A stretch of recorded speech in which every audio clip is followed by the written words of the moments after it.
from before, unfortunately. Internet cut out all of a sudden for no reason. Doesn't really matter. That typically happens every now and again. But today I got a real good service, so probably won't cut out for a couple of hours. What I'm going to do is I'm going to continue the rest of the DLC and see how the DLC is. I played a section of it, but I never fully explored the entire DLC. I explored every aspect of this game already. I checked out the extra stuff, and the only thing that I would say is a bad thing with regards to the game, why I keep it at a 5.5, and it's slowly gonna go up eventually if I experiment on score attack and other modes. Well, I say this might be a 6 most, uh, um, maybe not even a 6 most, maybe a 5.8 most, but I could see this being a 6 most. If you're actually considering the hard work of the people, this should be a 6 most. If you take the individuals, the people out of the equation, and just look at it from the game point of view, not the people create, just from the game point of view, I would say this is a 5.8. But if you consider those who actually labor and put their hard work into it, and so on and so forth, that's also to be considered because the game didn't make itself. You could give the game a full 1 for that, for just the labor, but then that goes the same for anyone who makes a video game, the labor. So right now I'm at a 5.5 for the game, and I'm going to check out the DLC because this was the score for the campaign, for Horde, for score attack, and for all the aspects of the game, including the image and look of the game and everything else that comes with the game, as well as the attachments and extra characters and weapons and modifications, so on and so forth, and exploration as well as the puzzles and challenges and cooperative aspects of the game. So looking at the game, I'm at a 5.5, and I've already considered the predictability of certain bosses if you were to see it, but I already stated that already. Specifically stated that that's one of the drawbacks from the game as well. Um, but at the same time, the minions around the bosses keep you on your toes. So it's not just about fighting the boss.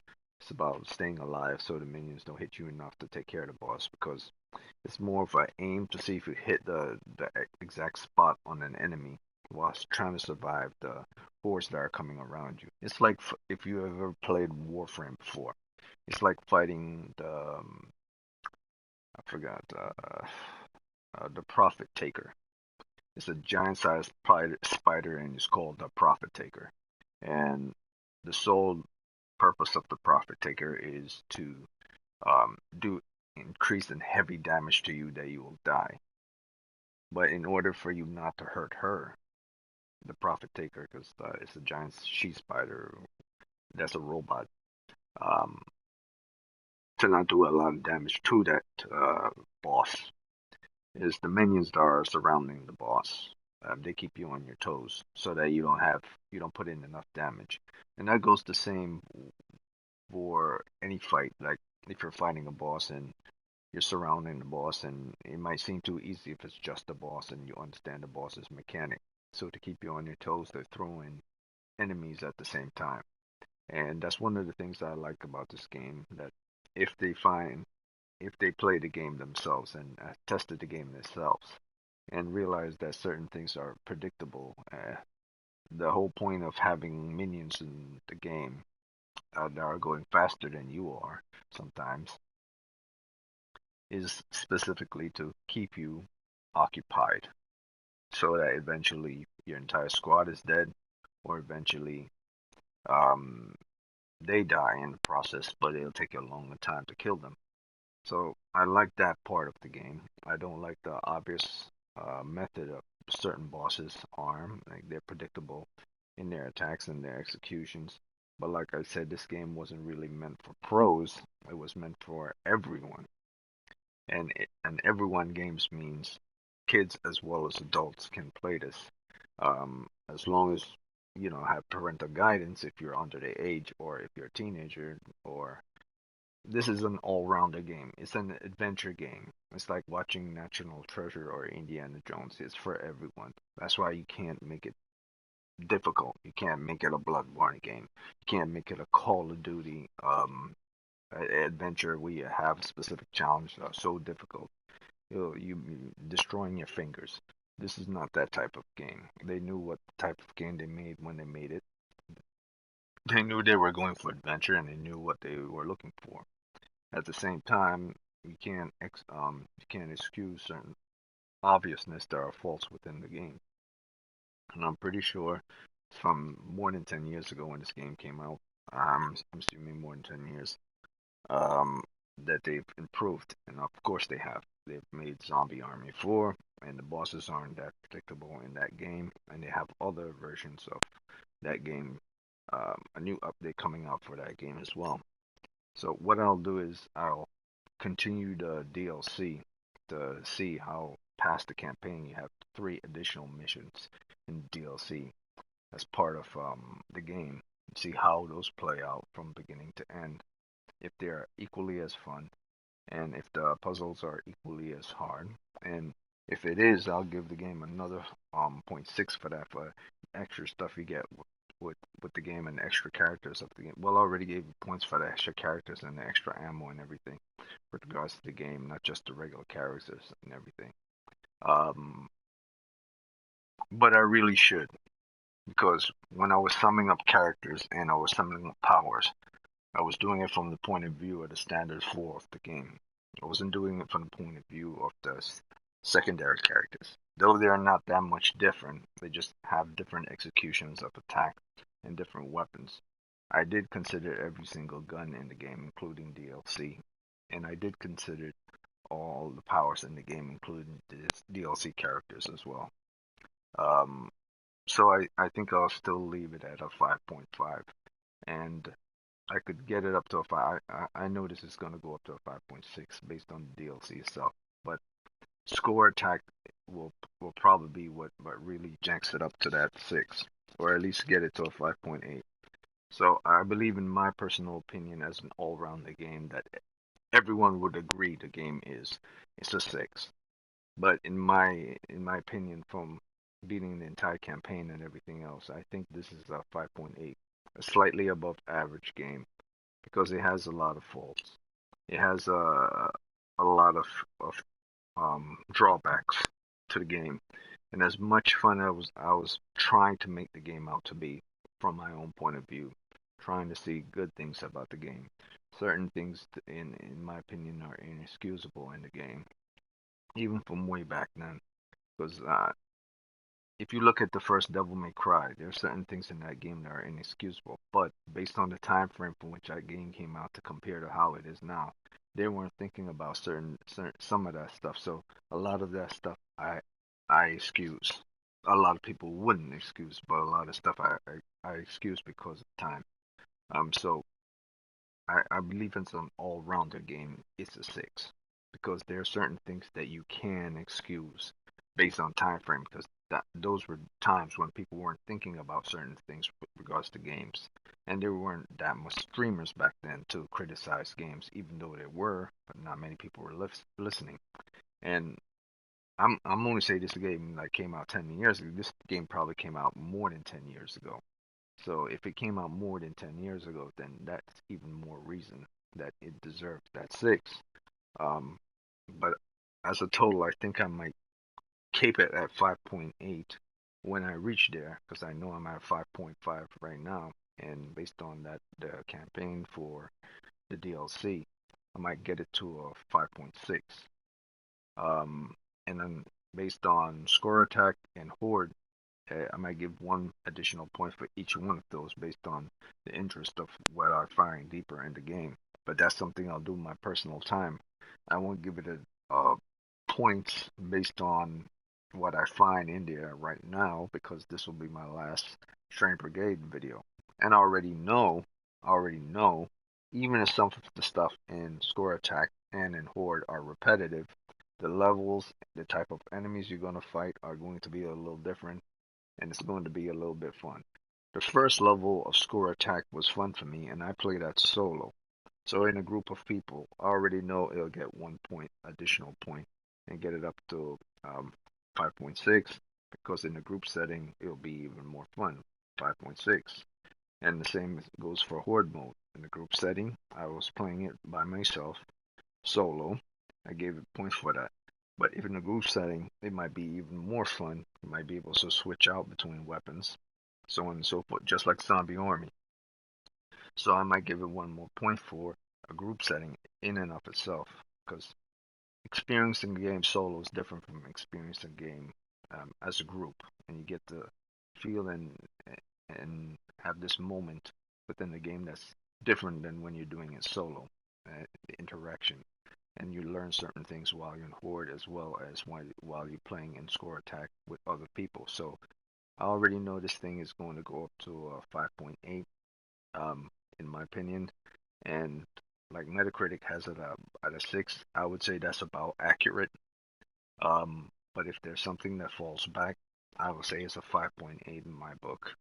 So right now I'm at a 5.5, and I'm going to play the DLC. I'll probably get it to a 5.6 with the DLC. In fact, in fact, let me call it right now. It's a 5.6 for DLC, because that's extra content they're giving to you rather than the game itself. By them just giving you and creating additional maps and other things and other puzzles to do, that's extra content added to the game that wasn't considered when I first started. I mean, I considered that there were extra modes in the game, and I placed it points for having the extra modes. But I'm not talking about having the extra modes. I'm talking about what's inside of the mode themselves and what I'll find. So I'll give it a points for that, because obviously they're going to think about giving you additional stuff to find. Some of it might be similar, some of it might be different. Some gems might be similar, some gems might be different. Either whatever you find, it'll be a fun experience. So right now, I'll say I'm at a 5.6. So I'll continue my adventure. I'll keep it on multiplayer. Um, Connecting to network or having network issues. I don't think that's the case because I'm streaming right now, so maybe that was a little bug there. Oh, and that's another thing. You won't find any bugs, and I mentioned that before with regards to this game. You won't find any bugs here. You might find like a stagger or a minor lag within the game every now and again, but in this game compared to most recent games, it's very extremely rare. It probably happened to me like once a day in the game. Whereas other games, you'll probably have it 4 or 5 times a day.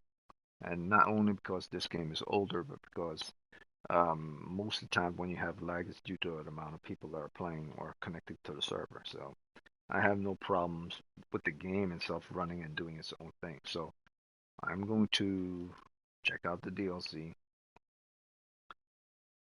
and I'll start with Isle of the Dead. That's the first DLC, and I'll continue from there on the Isle of the Dead campaign mode. I'll probably be in solo mode. Um, Even though it's a group, I'll probably be the only one playing this, because as you can see, if I go back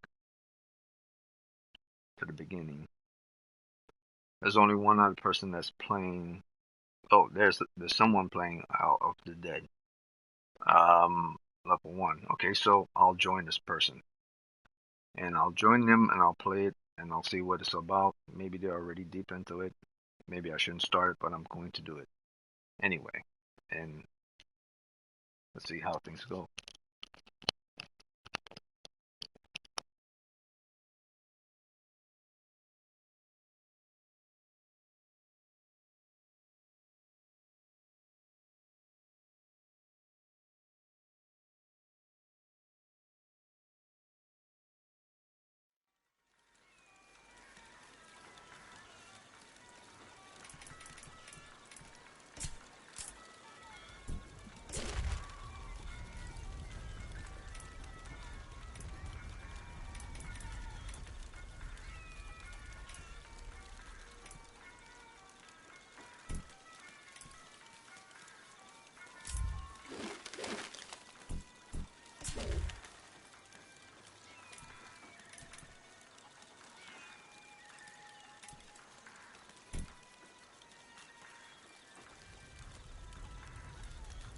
And Jali Khan, an angry aristocrat out for revenge against the demonic hordes.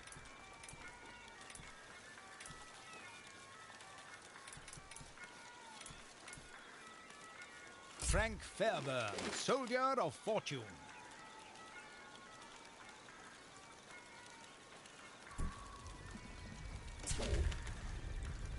Oh, there's some new weaponry to be bought here. What a time to be alive.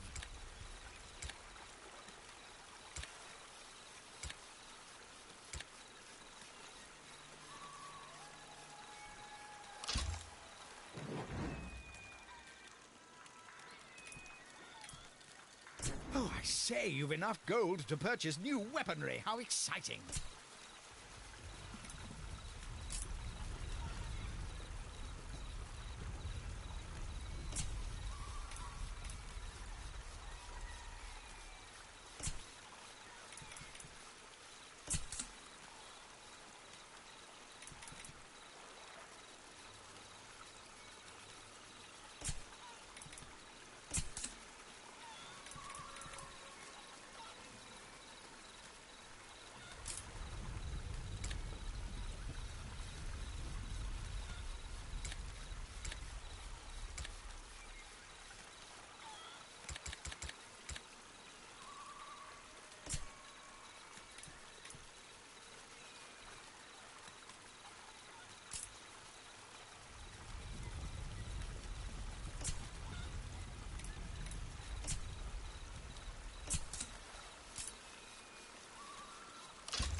Frank Fairburn, a man on a mission.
Town showdown, is it? Aha, no challenge for our heroes.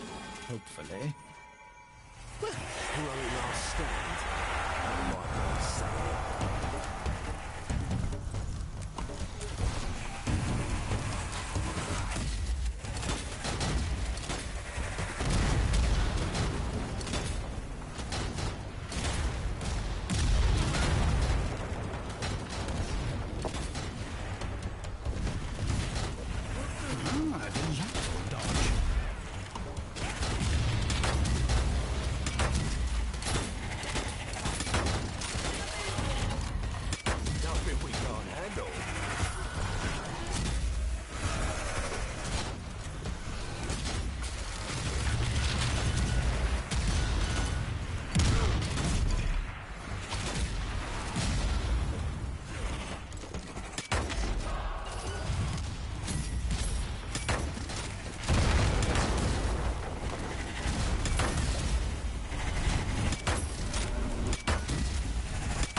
Fantastic.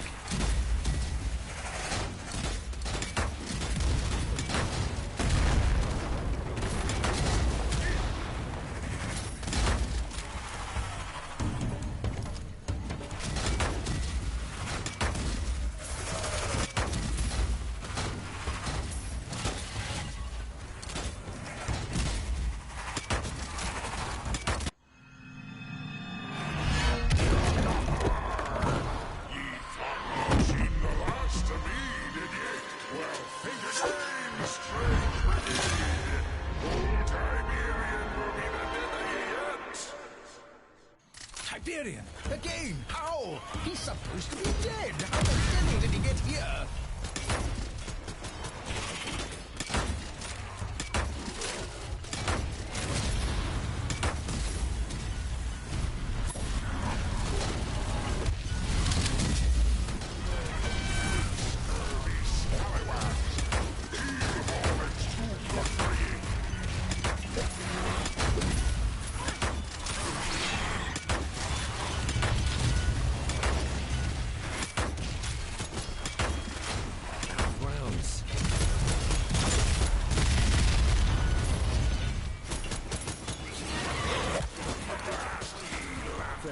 Reloading.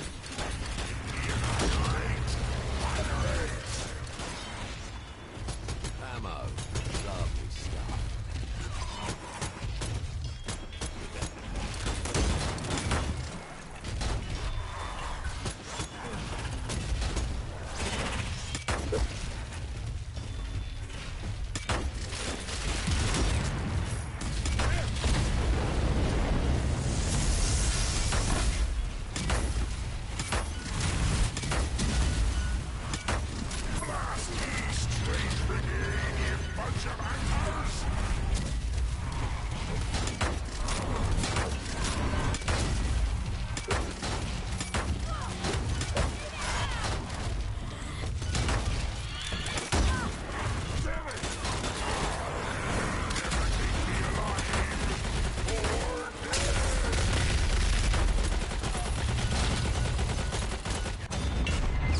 Good show, chaps. Never doubted you for a second.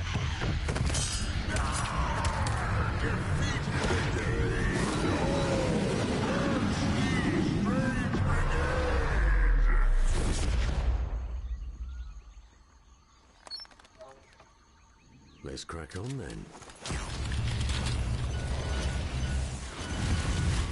No, seriously, how? How on earth did he get out of that cave and come back to life? Well, this is rather strange.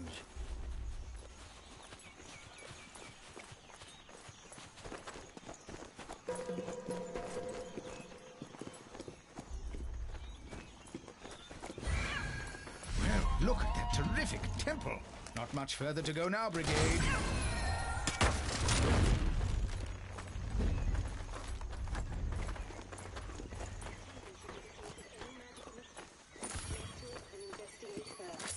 Bloody mountain goats. That's what you need to be in this job.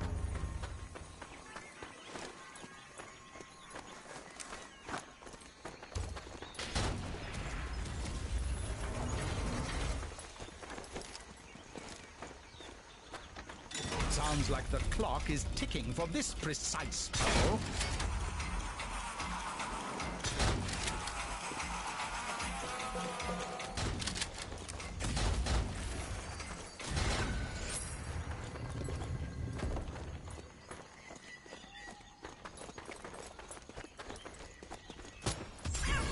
Begone, infernal cat! Bother the brigade no more!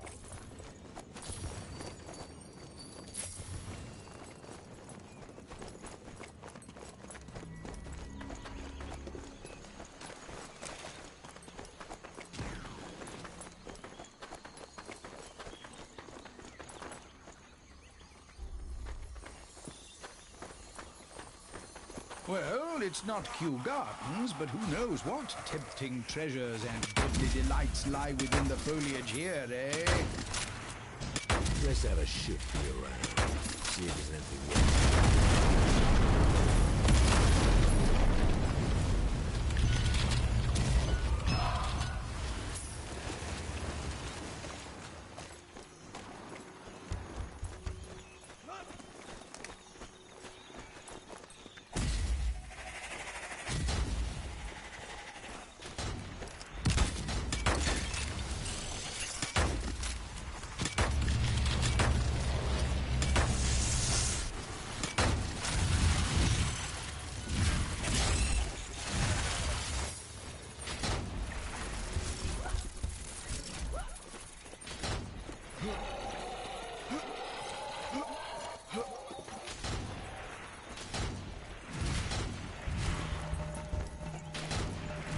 Bounders blocking the way ahead. Can our heroes pit their wits against this pernicious puzzle?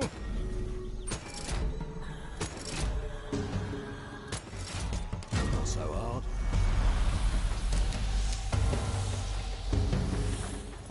Oh, suspicious symbols, mystery mechanisms, a trap-laden tomb. What a find!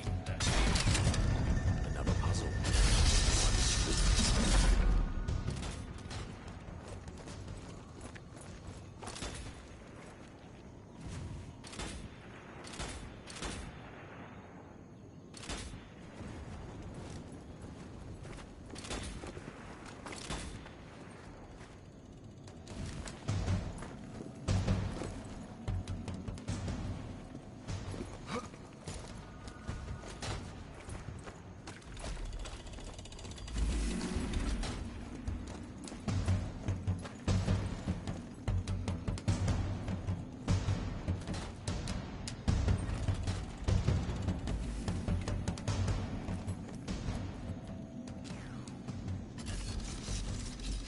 Cracking show. That'll learn the blighters a thing or two.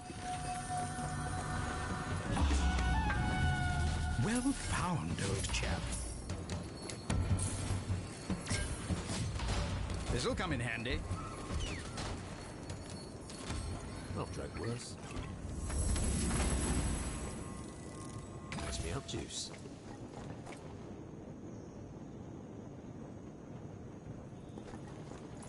A perplexing puzzle preventing progress, with suspicious symbols no less. The Brigade are dab hands at these by now, surely.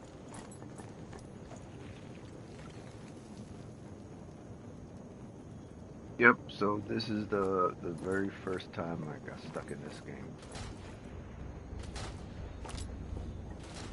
I don't think from the campaign itself I ever got stuck. Huzzah! Good work, Brigade! Top hole! So this is like the first time through the entire puzzles. campaign I look like a I boffin. got stuck. So this is the first stuck I've ever found in the game. Most games have multiple, but this is the first. You would think because it's the older game, it would have lots of stuff. But Does this little one. kitty have a treat for us? I might have to reload and then rejoin. So I'm stuck yet. Most of the times, it doesn't happen.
Watch your step, Brigade. There's quite the warm welcome waiting in here. And here's me with me 2 left feet.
final run into the temple. Hop to it, Brigade. Looks like the right place then.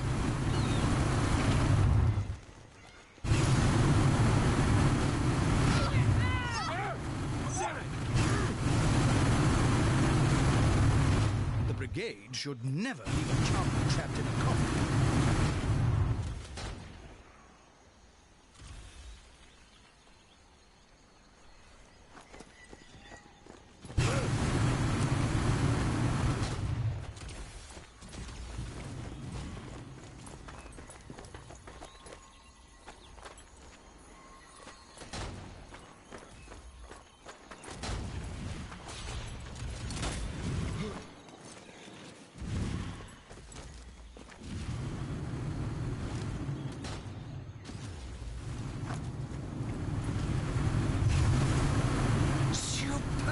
Good show, Strange Brigade!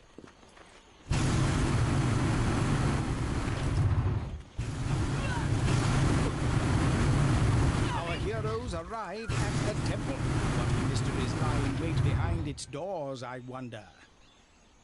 This it? Just as long as we're done with all the jungles.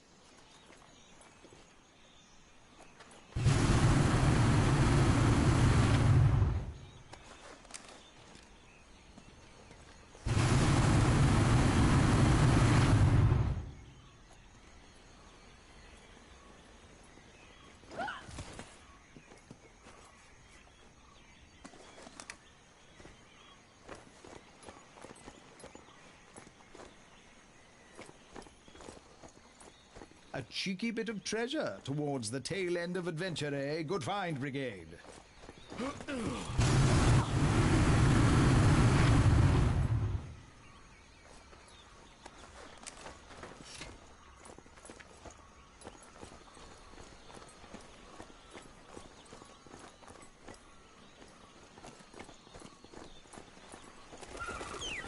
That confounded the blighters.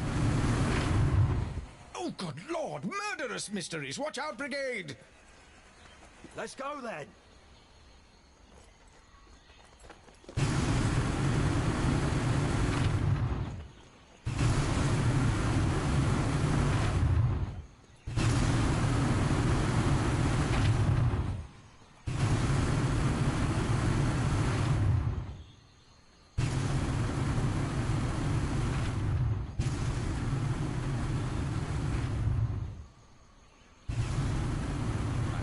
This is what all those kitty keys are for.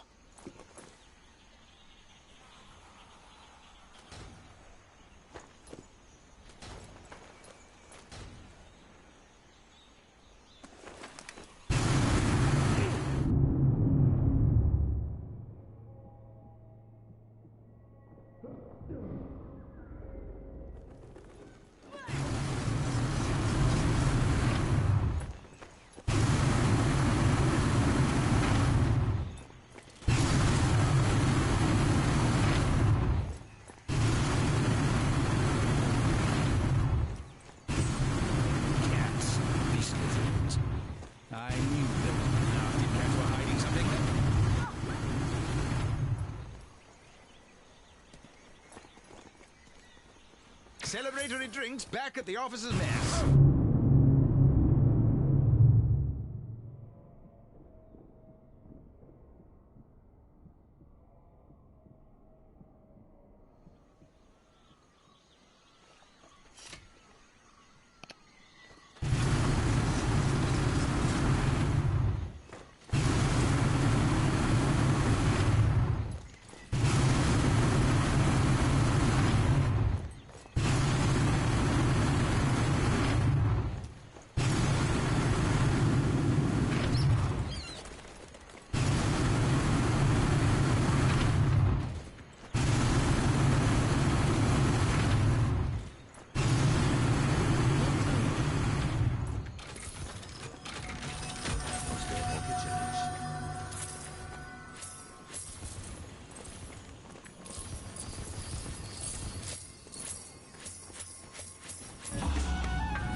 I say, how much do you think this goes for down the jumble?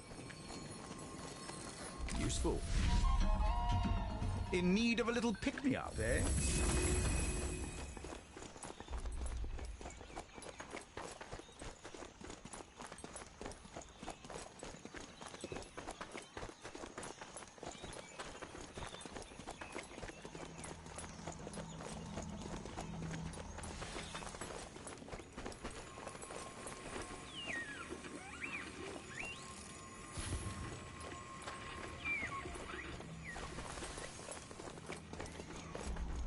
Hear me, mortals.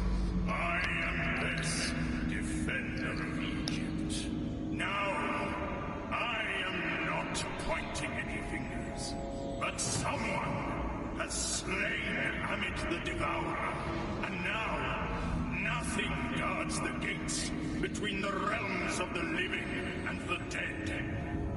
You must reforge my shield. Only its power can put an end to this madness. Someone killed Amit. Who could have done such a thing? Any ideas, Brigade? Ah, looks valuable, that does.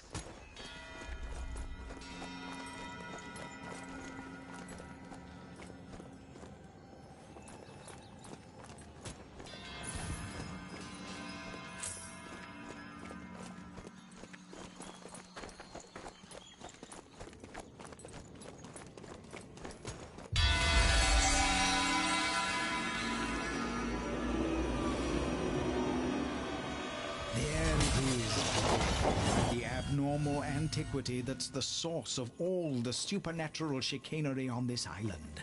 That warrants a closer look, I'd say. Oh-ho, this is handy.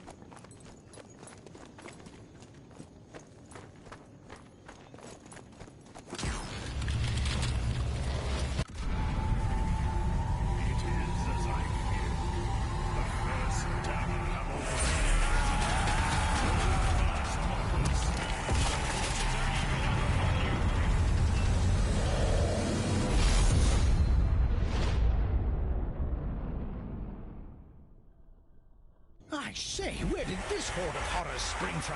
Wherever it was, it's up to the Brigade to send them packing back there, post-haste! Oh no, Lieutenant.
directives from an ancient deity, curses of the damned.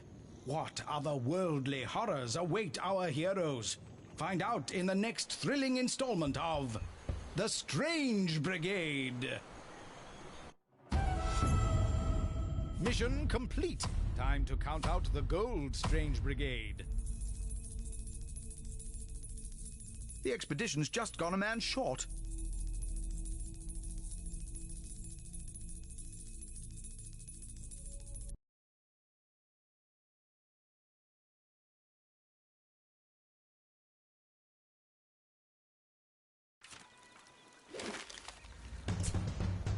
Did we just lose someone?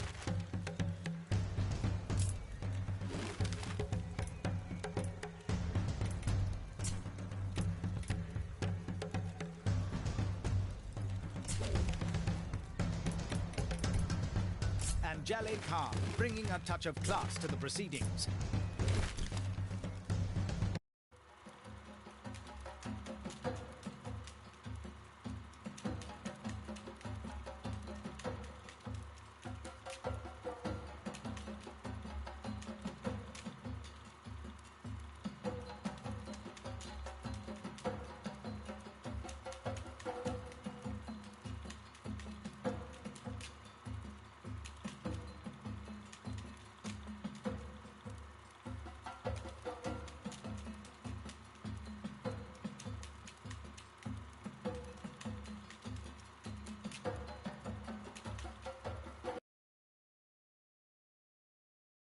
Once more into the breach with the Strange Brigade.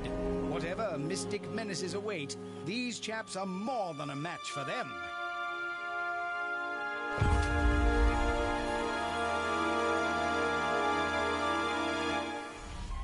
Brigade, the department specialists have deciphered another communique from our friend Bess, which brings us here, to the North African desert.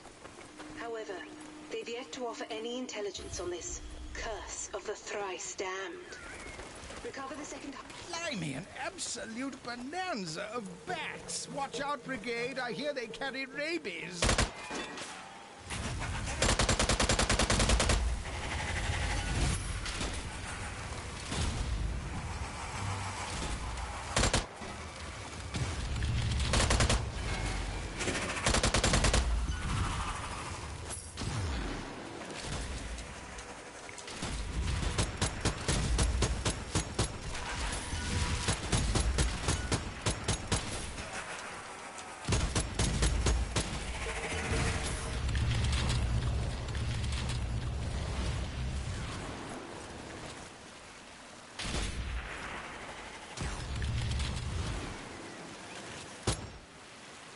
Puzzle right off the bat. If the rocks of this cavern could talk, probably help skip a few of these blasted brain teasers. Ah, it's a puzzle.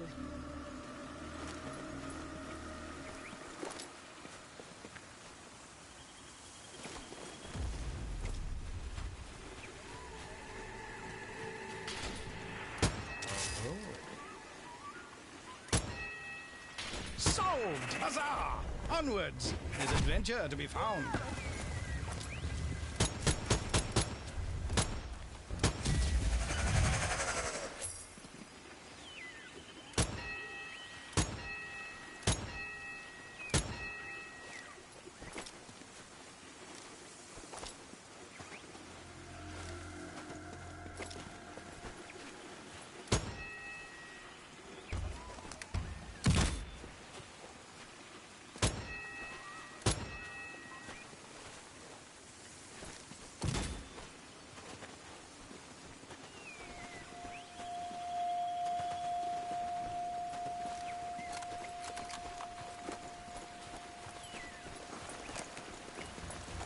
Ho, ho, ho.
Jolly good. A nice bit of reading. That's always fun.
Reinforcements!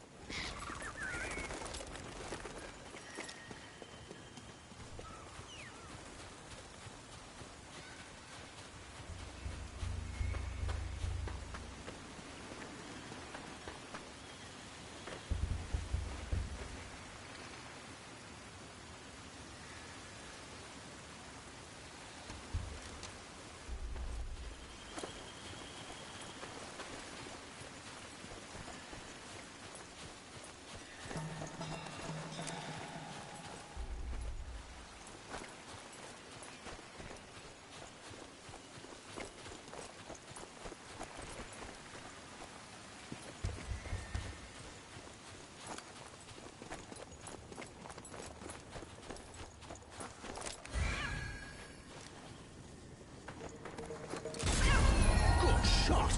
Pity it's just a statue.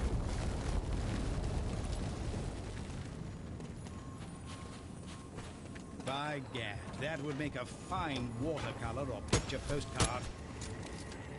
What secrets are hidden down here waiting to be discovered?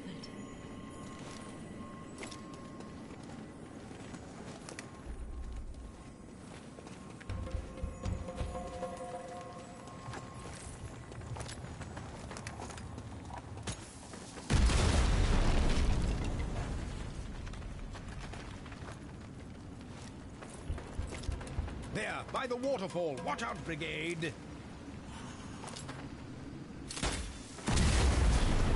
You know what? Cause an earthquake. See if I care. I'll be quite fine, thank you very much.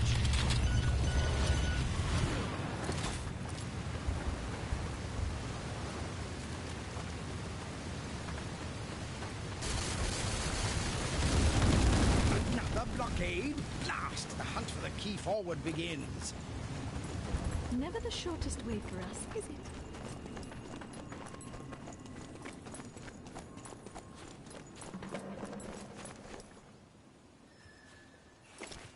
Good Lord, an invisible bridge! What luck! It would be quite the misstep otherwise, Brigade.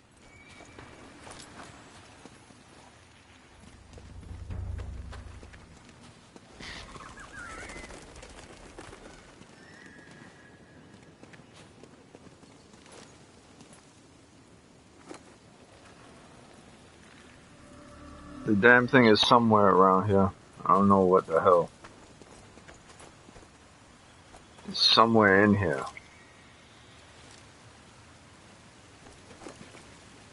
I'm pretty sure it's not deeper in the place. It's somewhere in here. You just can't see it.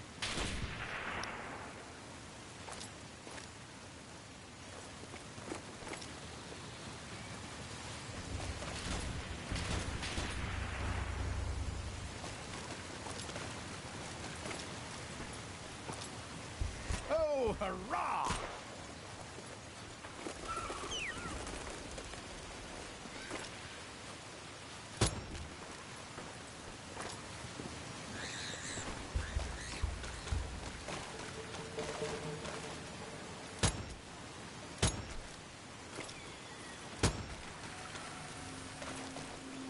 Time to reload.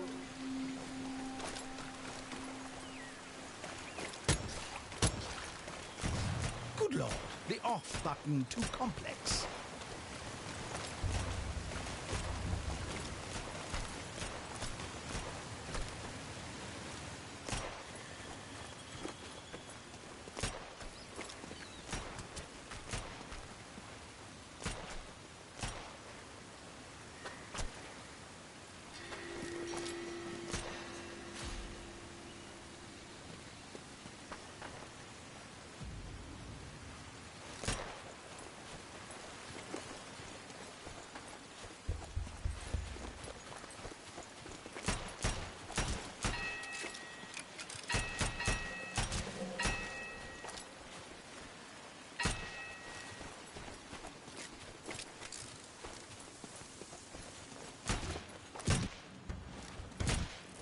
Chest. Well, what's in here then?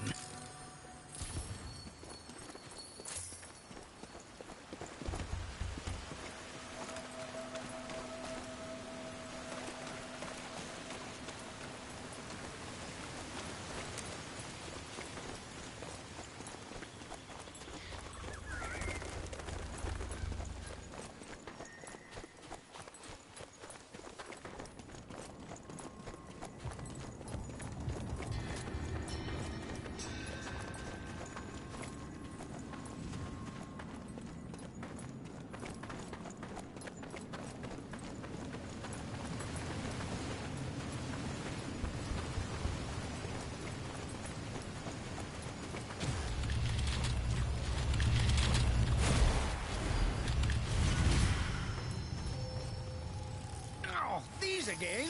Is there no end to these disgusting creatures?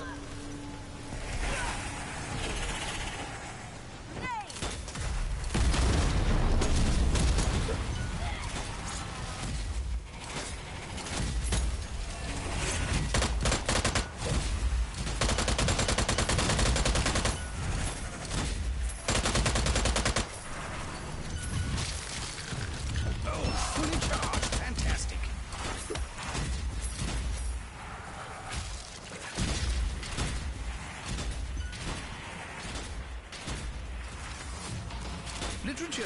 Oh, how lovely.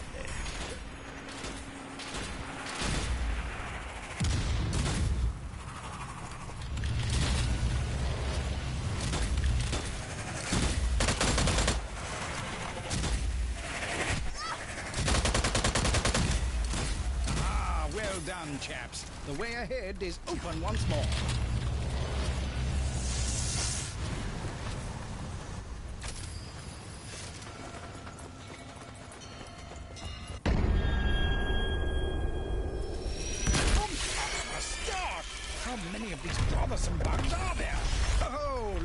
Sunlight doubles as paranormal pesticide here, Brigade. Those abhorrent albino beasties can't stand the outdoors, it seems.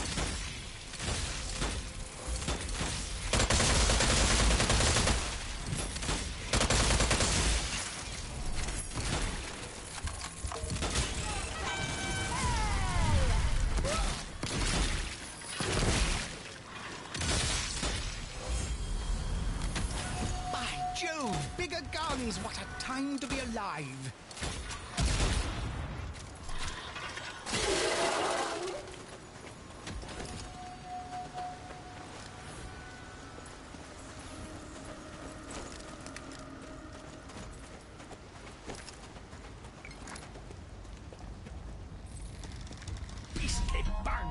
quickly, Brigade. There's a swarm needs shooting with.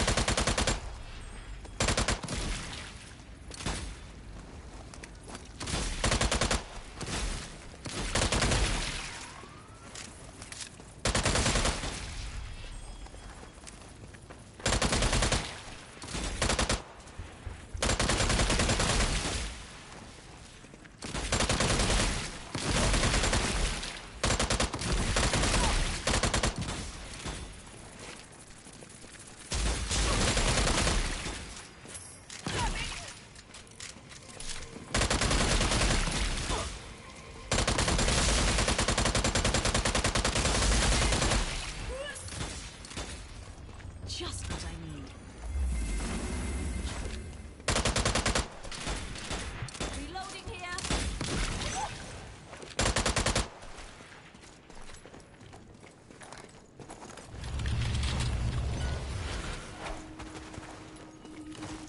Yet more infernal insects.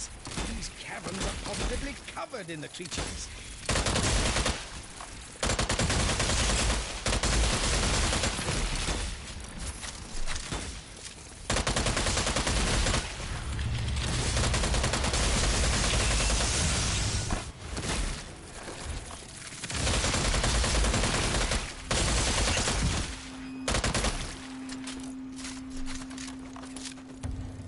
I'll be taking that.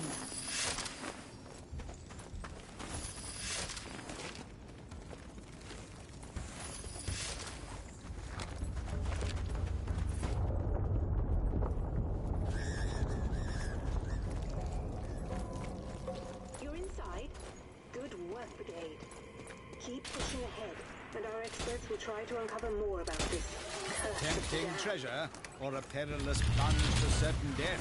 There's only one way to find out.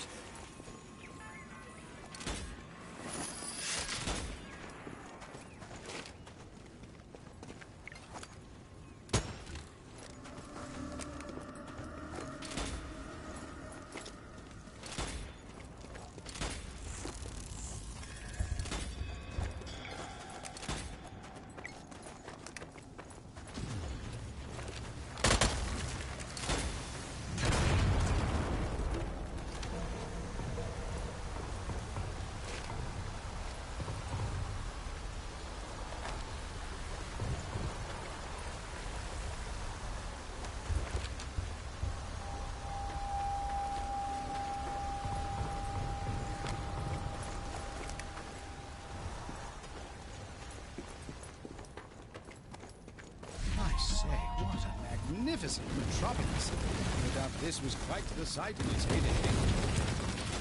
I wonder how much of all this has been hidden down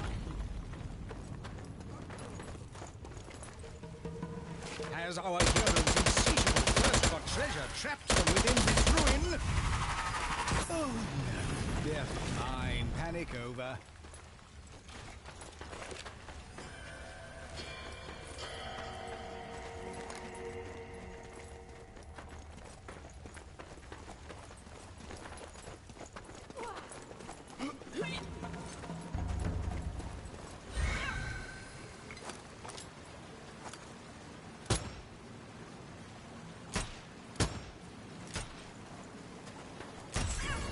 It was him or you, strange Brigade. Well shot.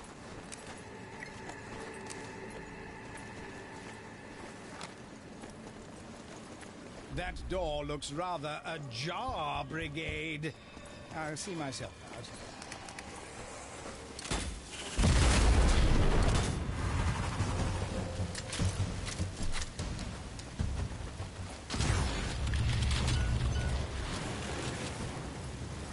Most useful.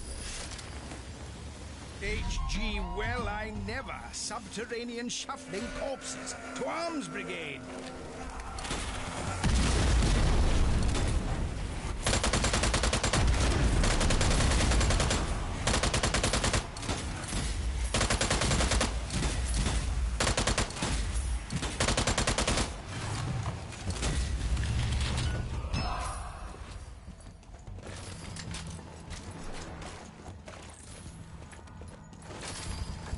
Something valuable.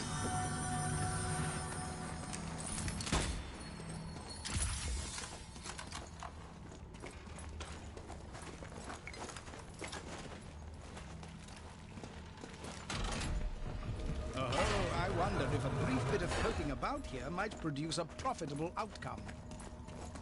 Well, this certainly looks worth investigating.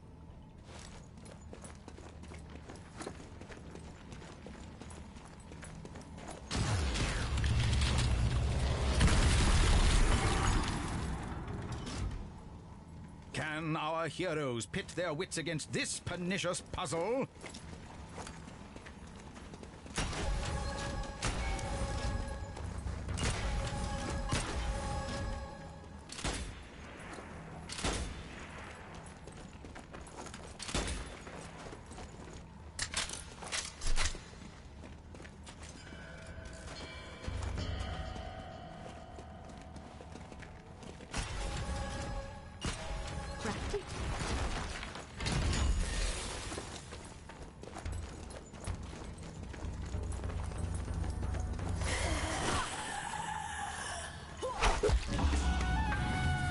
That'll look splendid on my mantelpiece.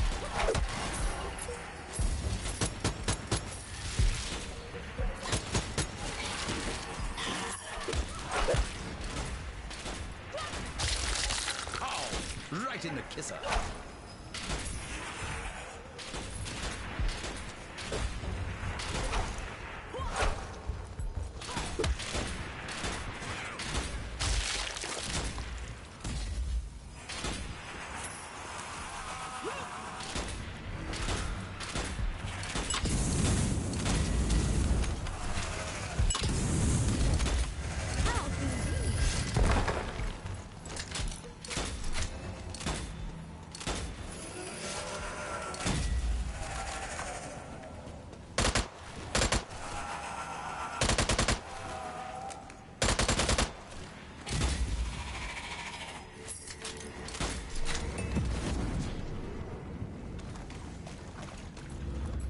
Oh, nice bit of breathing room again. Jolly good.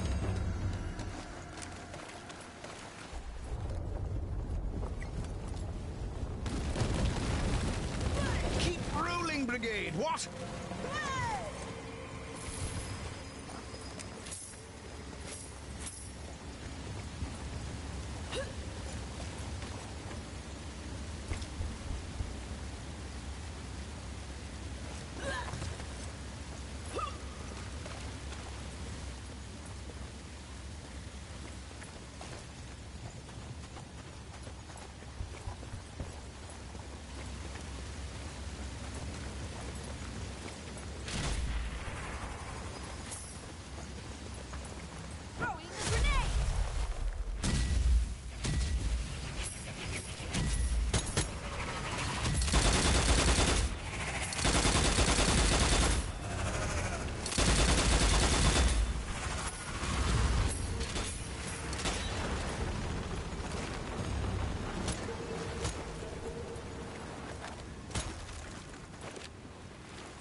Look what I found.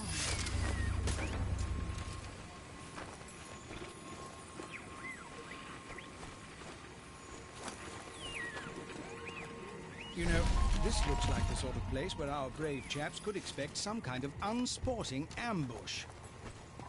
We're walking into a trap, an all too familiar feeling.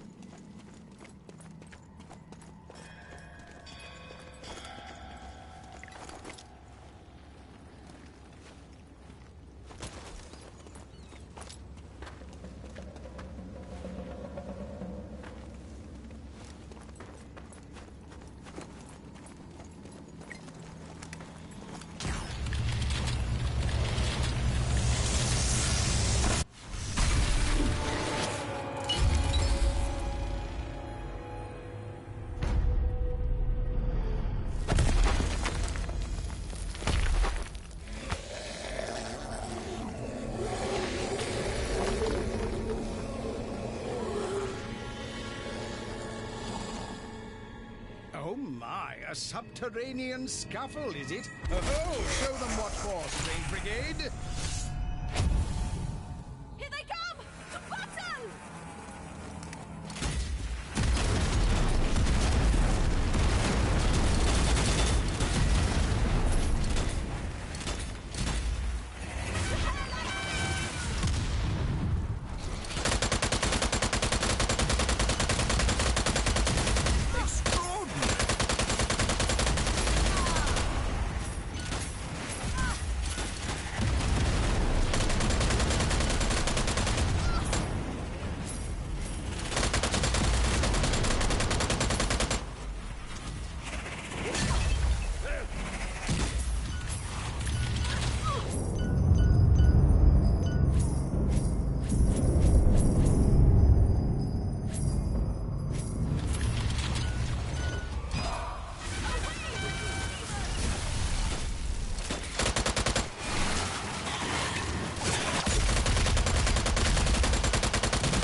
Hey, Brigade, watch your backs. The blighters are behind you.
For the Brigade.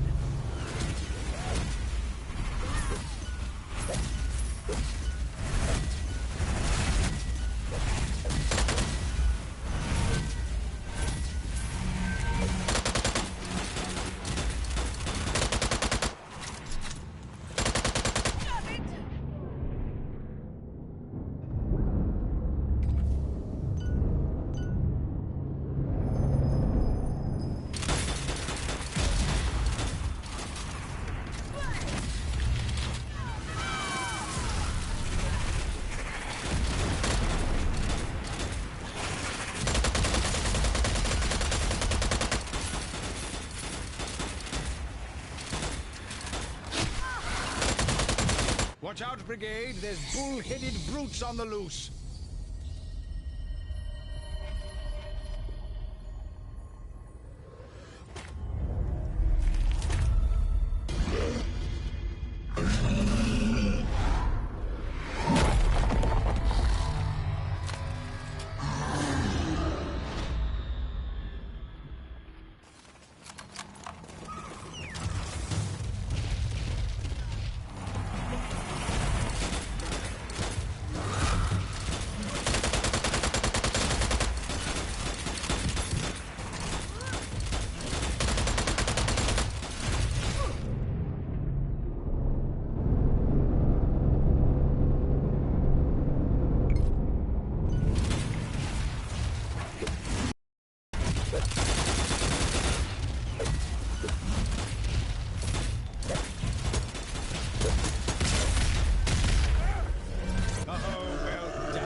Supernatural showdown superbly survived.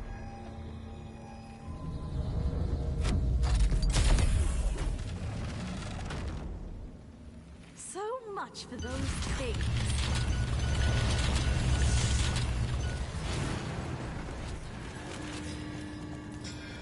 Most useful. Terrifying tunnels await. Mind your heads, Brigade.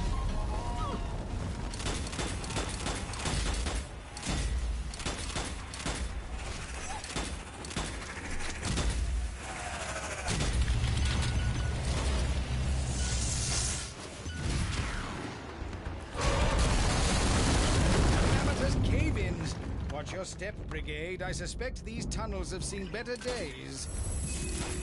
How much deeper do these things go?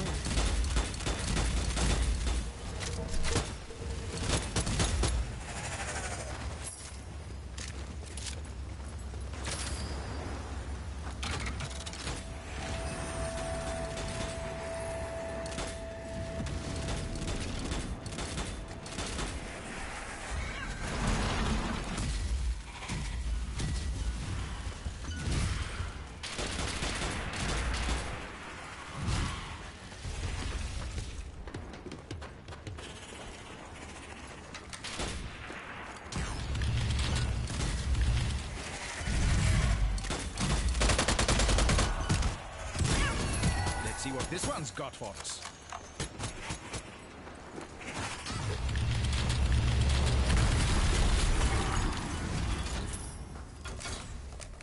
Quite the conundrum you've stumbled onto here, chaps.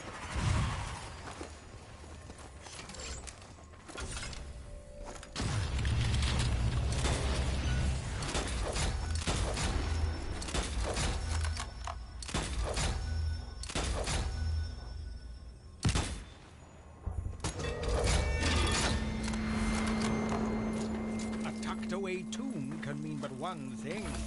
Treasure, guarded by gruesome ghouls. What's hidden here, I wonder?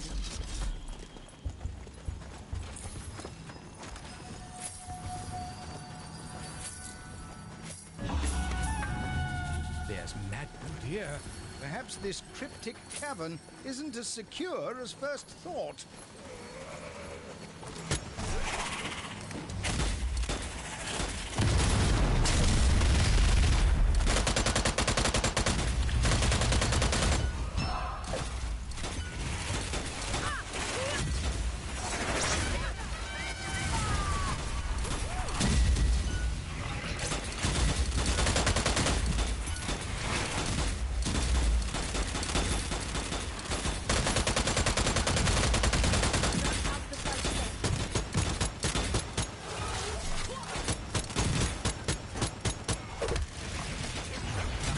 Well done, chaps. The way ahead is open once more.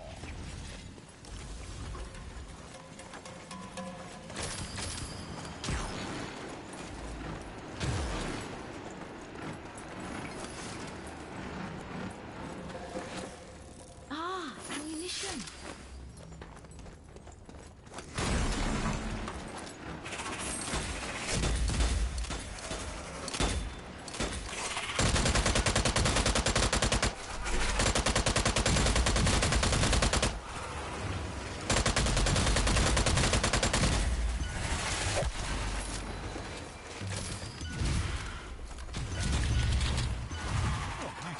Look at that. Not quite a dear old Tower Bridge, but a fine specimen nonetheless.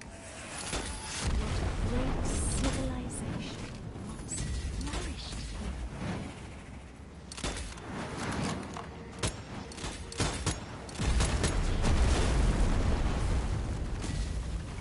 Treasure, blocked off by an impassable gap. How will our heroes manage this one?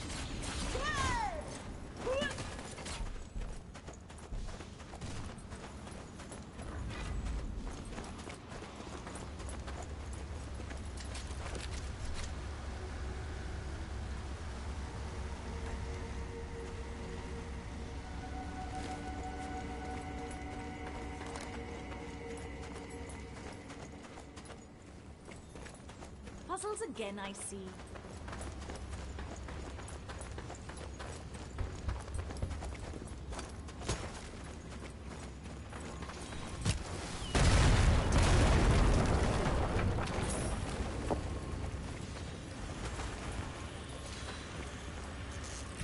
What have we got here then?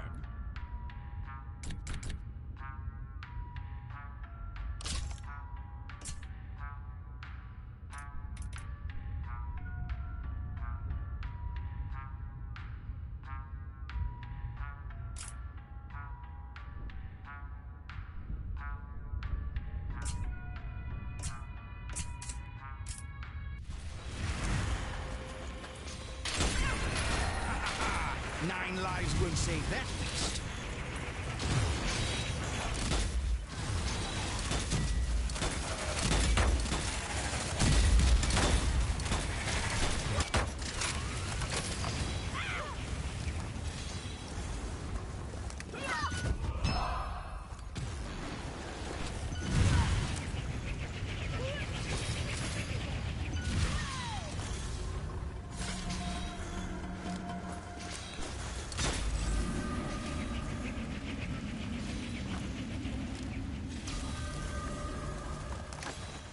Labyrinth. What an amazing development, eh?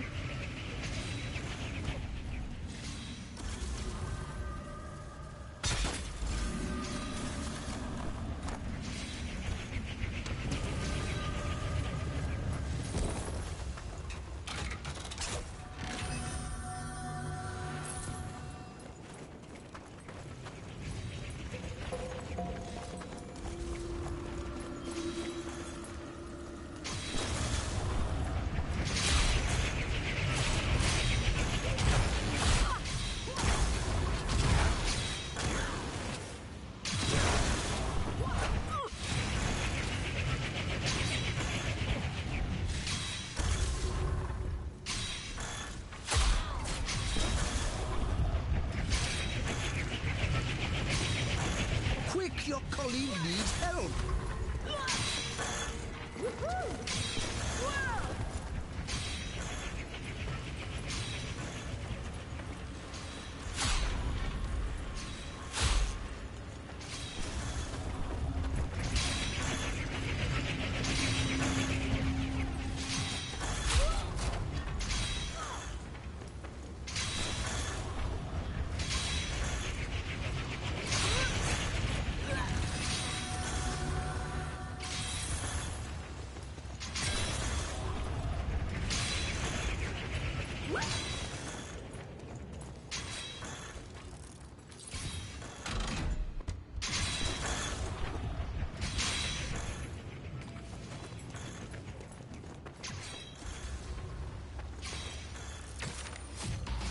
Riveting reading. Oh, huzzah, what a treat.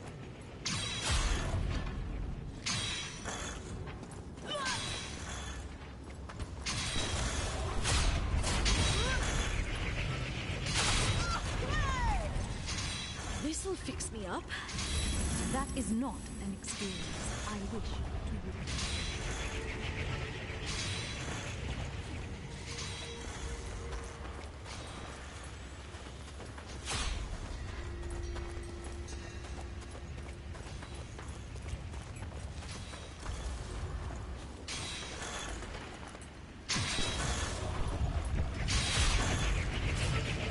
This treasure trapped on the other side of our horrifying hole.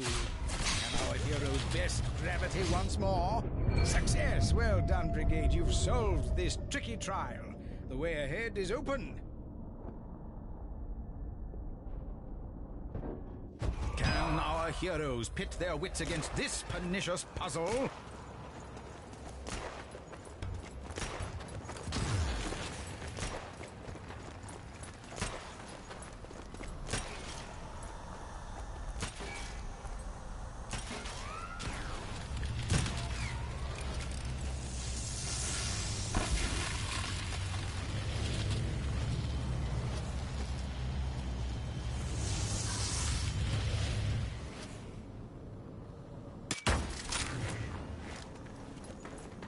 Oh, a hidden path. Well discovered, Brigade. What treasures have you unearthed here? What a splendid discovery. Yes, the scarab launcher. Brilliant.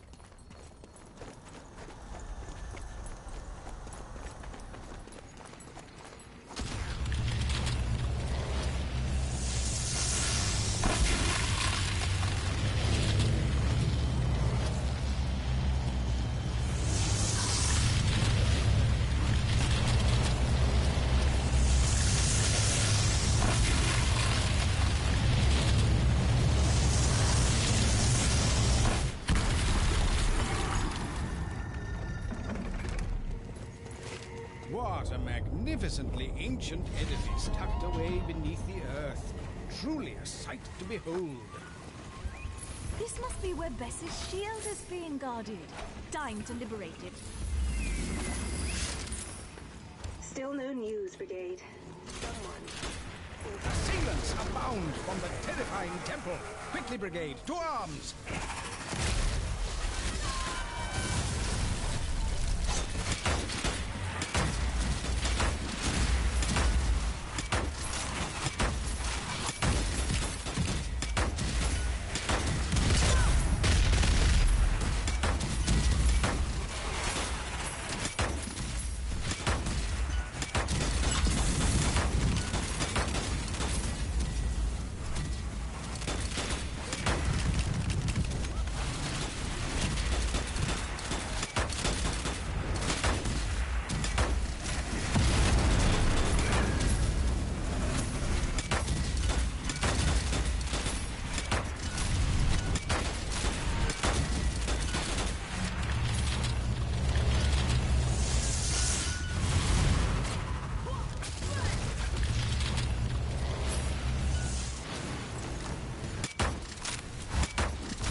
work dispatched, but what other surprises lie in wait?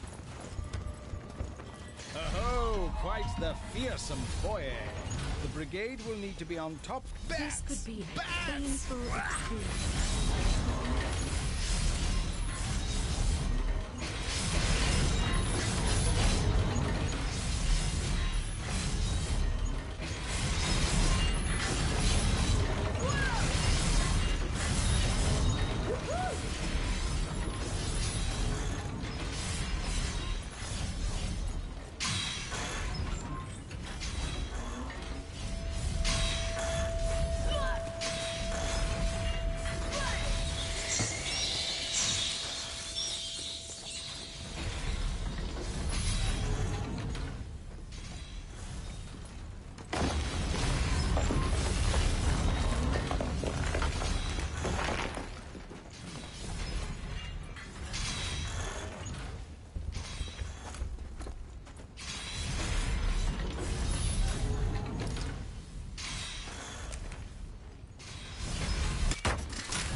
Horde of horrors yet bars the way.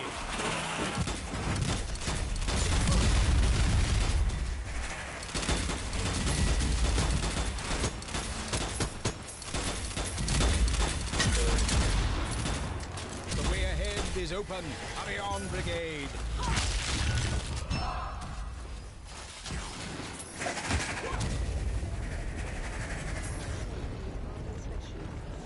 Perhaps we'll be able to find out more once you reforge Bess's shield. Can our heroes pit their wits against this pernicious puzzle? What ho? A puzzle to be solved? Best of luck, strange brigade.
The second half of my shield.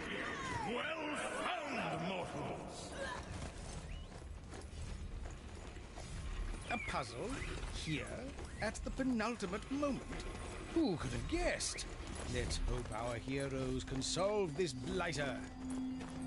They definitely didn't want to visit us here.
closer to completing my shield.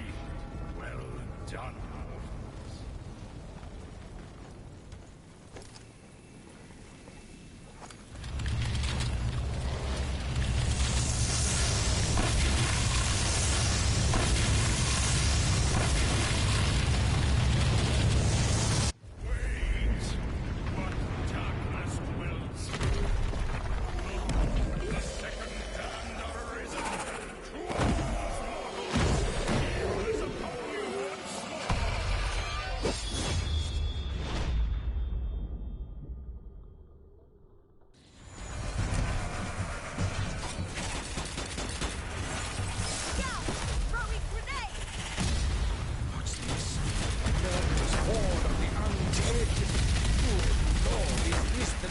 Second damned?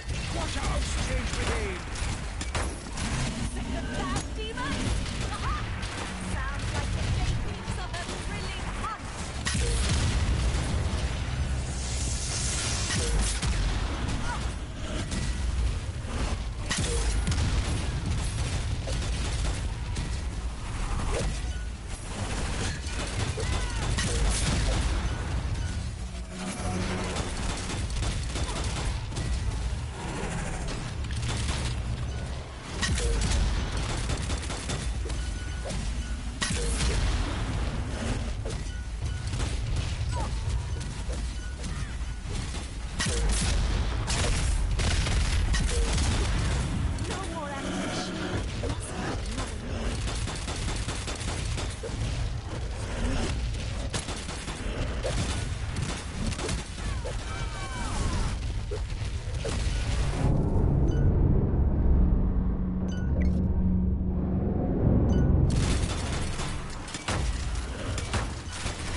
Brigade. These soulless scoundrels are no match for your fearless pack of derring-do. Can you mortals, the shield how wonderful. must be reforged.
Can't have too many of these.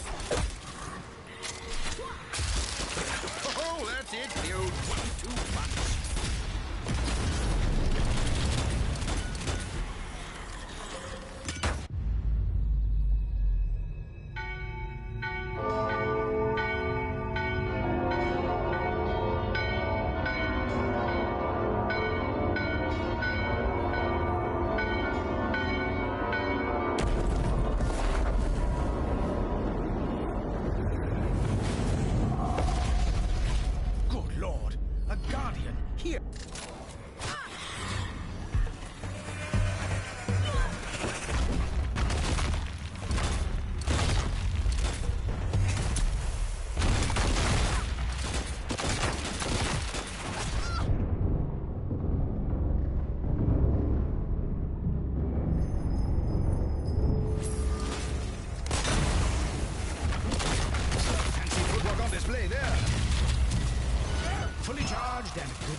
go, Strange Brigade.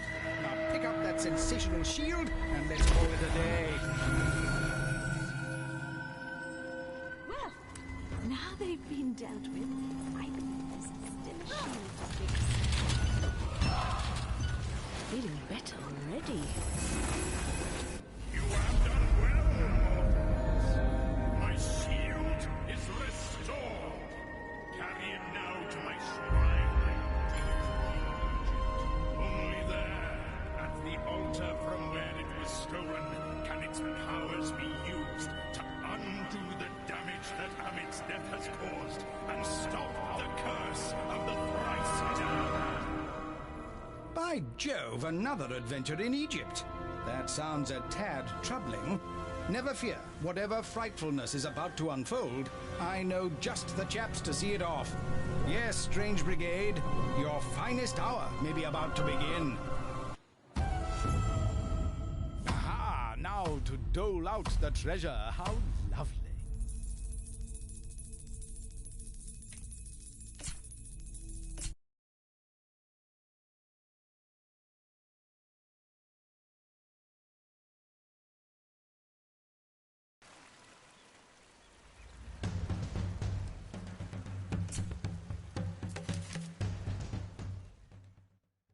Alright, so there's another thing I've noticed with regards to the DLC. The puzzles are better than the standard games. The traps, everything is set up better. Um, the enemies aren't so easy to hit to the center. Even the bosses might seem the same, but the enemies aren't that easy to hit. The stagger effects, I think the stagger effects happens when you shoot an enemy, whereas the regular game, you just shot them and then they feel like they're about to die. You didn't see that much stagger within the regular campaign. Um, it feels kind of the same. It just feels like an additive of everything from the standard campaign. It doesn't feel like this more thought went into it beyond just interesting puzzles, a different way to do puzzles, which is far more difficult than the regular game. But I guess the main focus of this game isn't really about run and gun, it's about solving puzzles. This is one of Strange Brigade's biggest things, is that it's considered a puzzle game, not just an adventure experience. It's also a puzzle game as well. And for that, yeah, it's just like I said, I was going to give it an extra point for all the new additive, and if the puzzles were more interesting than the regular game, the regular campaign, I would give it a point for that. And the extra weapons you pick up within the special crate are a little bit more interesting. Not as interesting as some of the regular games' special weapons, but I'd say one of them is more interesting than the regular game. Far more powerful. Um, yeah, but that's all I can say with regards to the game. Um, when they made the DLC, there's nothing too spectacular about it. I would say there's probably one more point to give to the game for that. I would say, well, now I'm at a 5.7. Actually, no. I originally said I was going to give the 5.6, so that confirms that extra point. It doesn't get any additional points for anything else because most of everything else seems kind of the same. Um, but then again, even the DLC didn't come out like recently. Maybe it did, maybe it didn't. But I understand the purpose of when you're creating more maps and creating more characters. You want them to fit within the genre of the actual game itself and within the time frame of the game to make it look exactly how it was when it originally came out, even if you're throwing in the DLC. Because if it looked off, you could tell the time difference between the DLC and the original release of the game. So I'm not sure if the DLC was released a year after or 2 years after, or maybe a couple. I mean, if the DLC was released like 5 or 6 years after, like even 4 or 5 or 6 years after, and they did a good job making it look exactly the way it originally is. So I'll give it a point for that. I stay at 5.6 for that. Um, but I haven't finished the DLC, so I don't know exactly what the final chapter, the final boss. I believe fought the final boss accidentally when I originally started the game. I had no idea I was fighting the final DLC boss, but I never actually went through the different layers of the game, the different backgrounds, all the different artwork, sort of different designs, and it's far more vast and far more interesting. But it still looks about the same. So the effort and the skills to make the original campaign seems the same.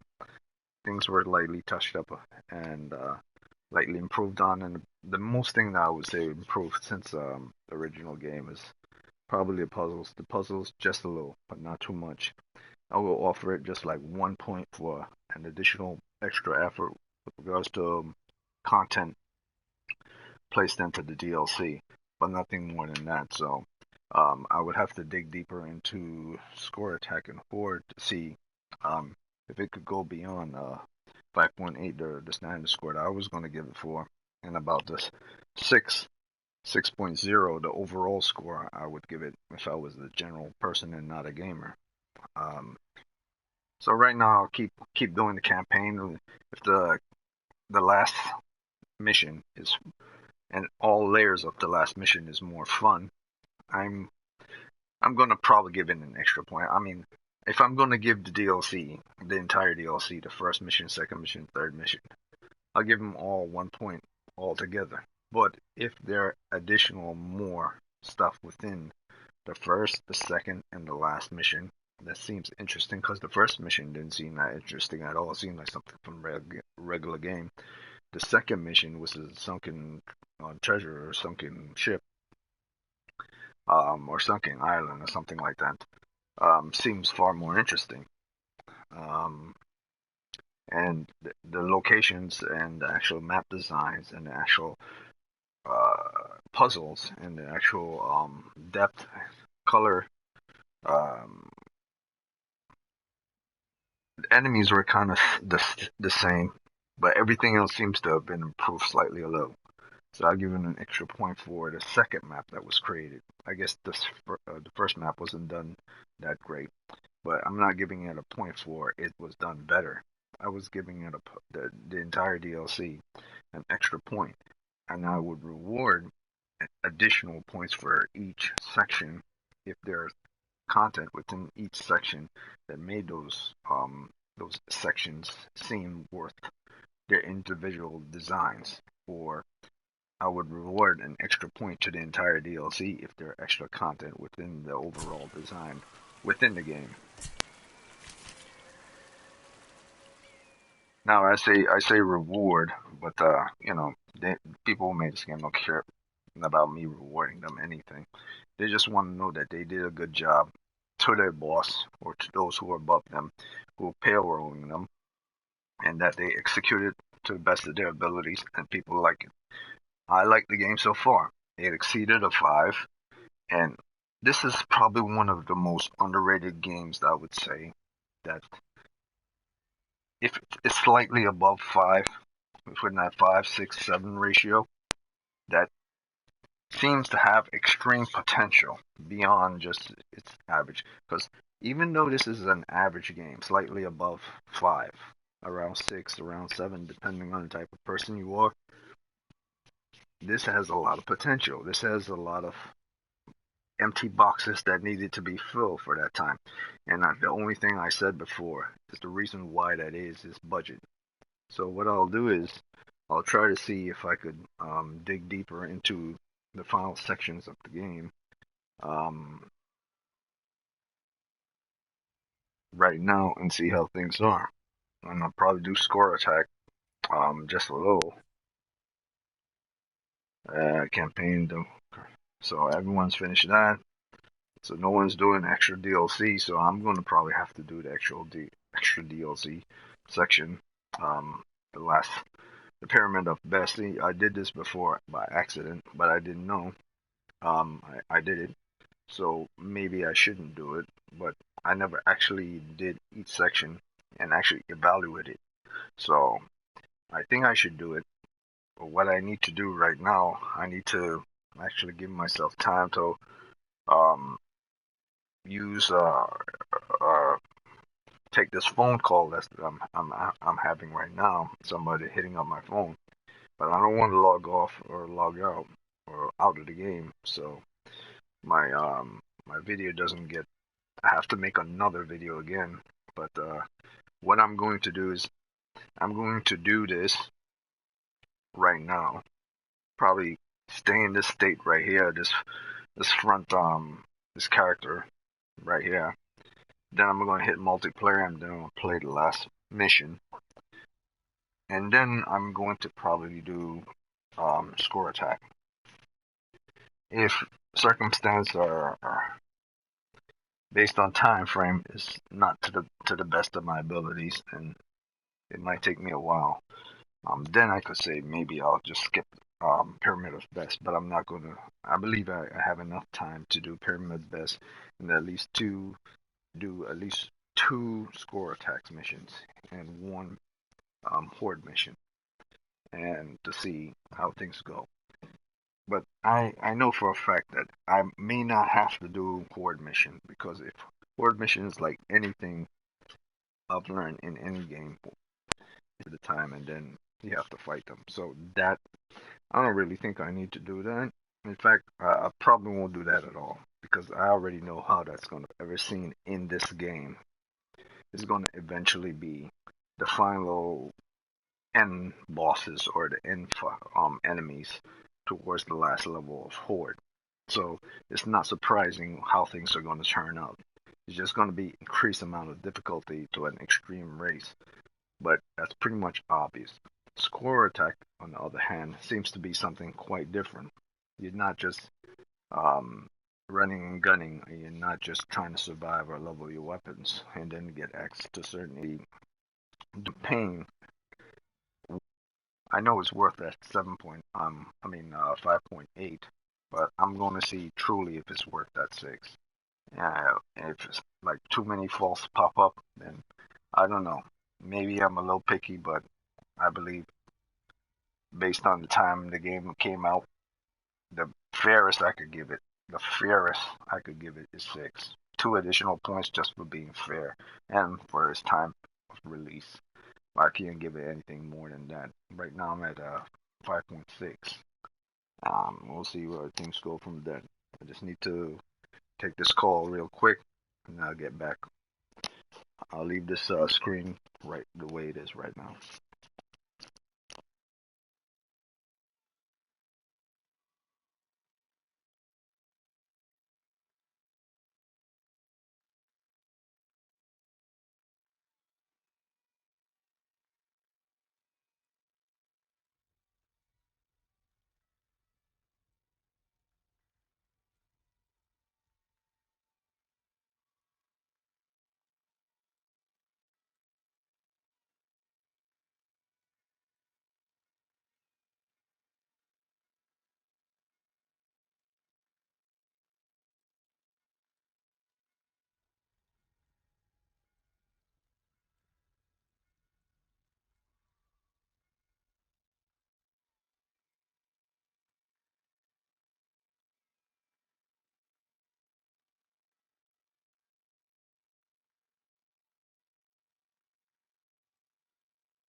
Alright, so as always,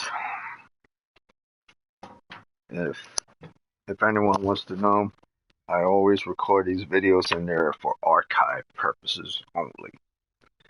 If you enjoyed the video, if you like watching it and stuff, and you want to take the information that I say and then run with it and then make your own assessment, you could do so. That's 100% fine.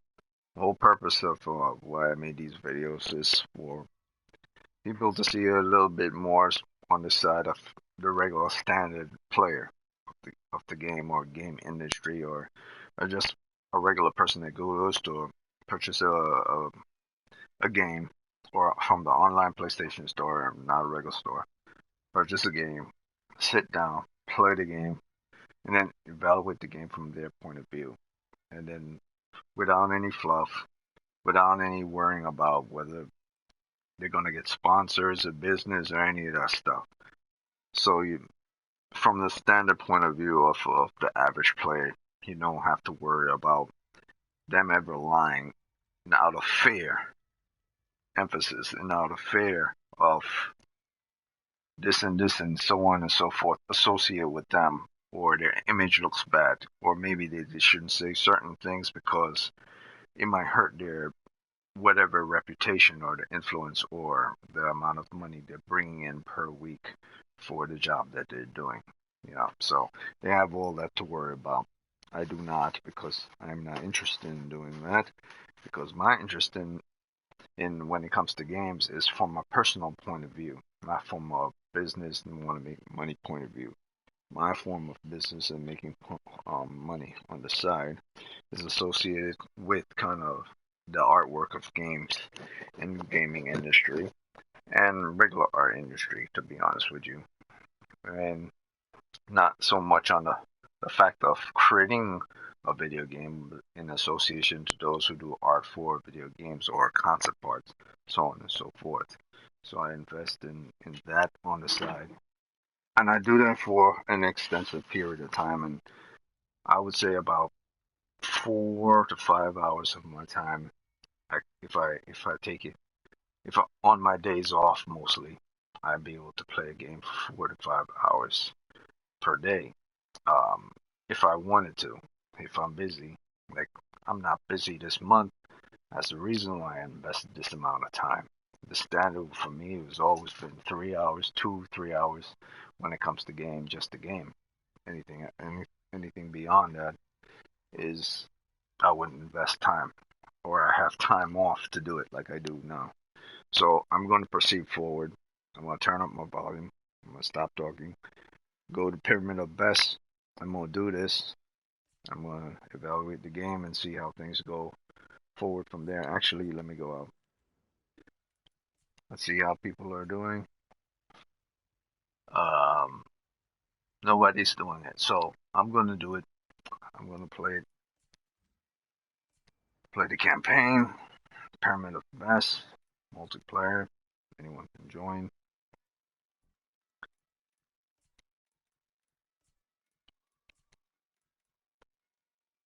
And I'm not going to use this character. Or maybe I should use this character. Now, summoning the dead. Um,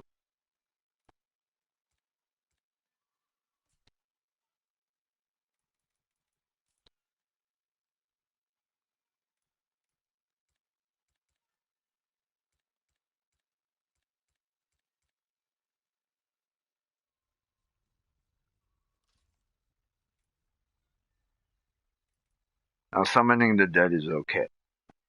It's a great distraction, and it lasts for a certain period of time, like all the powers. But it doesn't auto kill the enemies. It distracts you while you empty rounds into the target, which then depletes rounds from your weapon. And even though the enemies might not be coming at you, giving you time to heal up or to reload or to get a special weapons, the enemy is still alive. So I'll proceed forward with standard attack that I had before.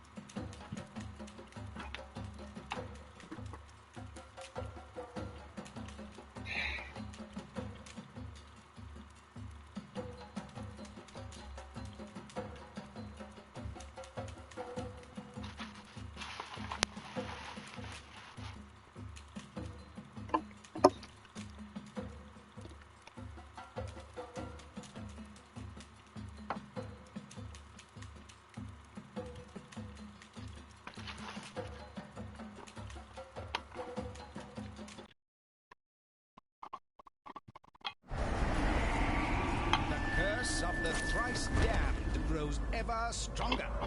Never fear, though. The Strange Brigade are on the case.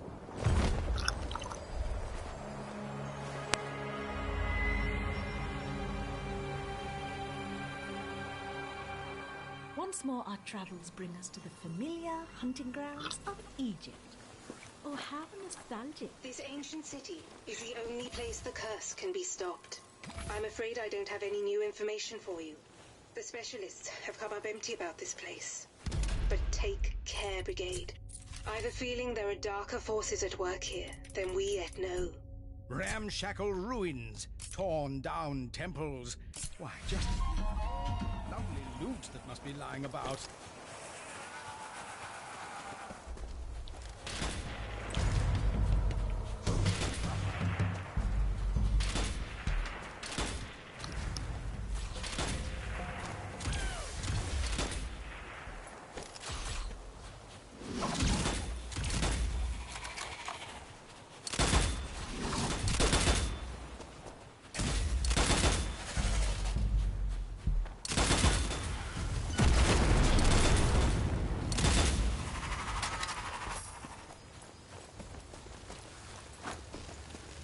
I'll be taking that.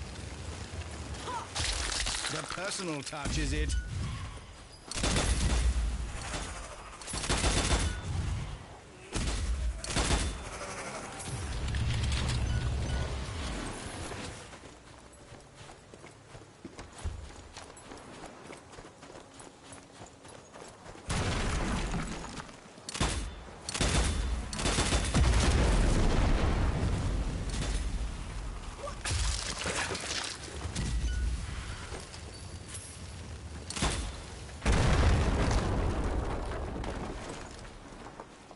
Even in these dire times, there's surely still time for a spot of treasure hunting.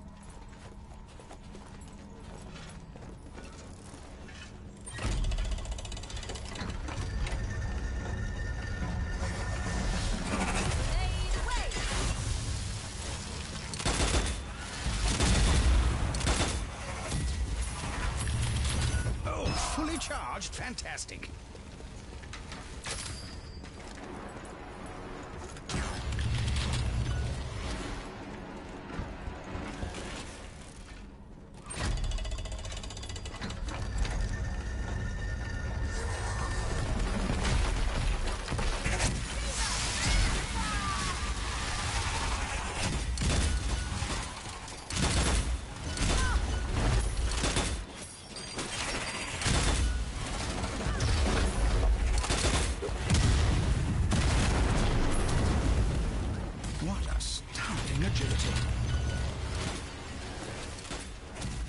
Finders, keepers, eh? Gold.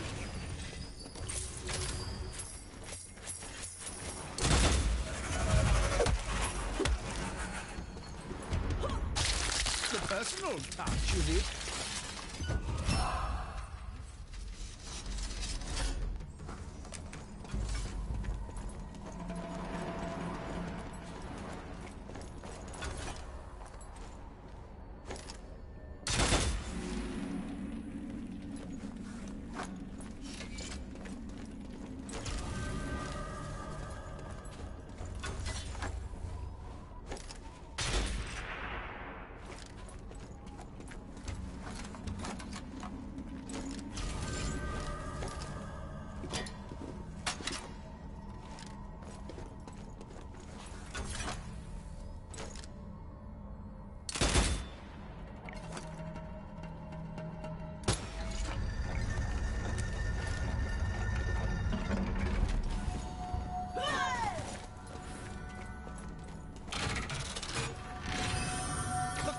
Cracking stuff. That'll be useful. Such lovely loot.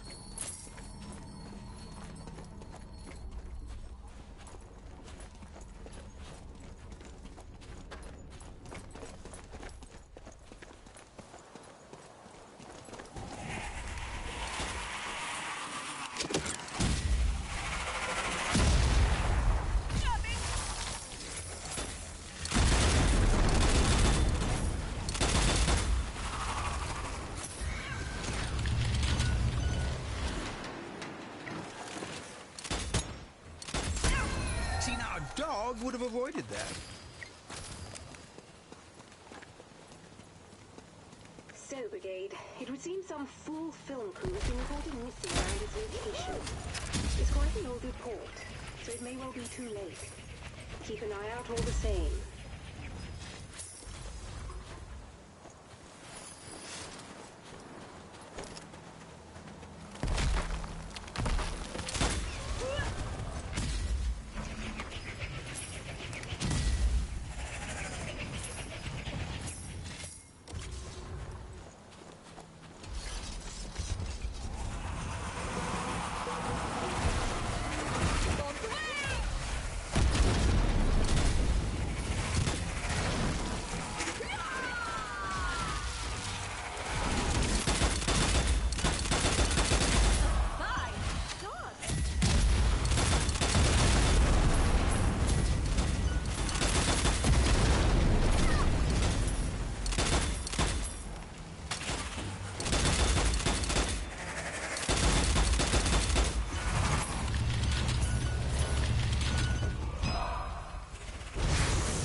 This should do the trick. There must be someone here with the qualifications to do this.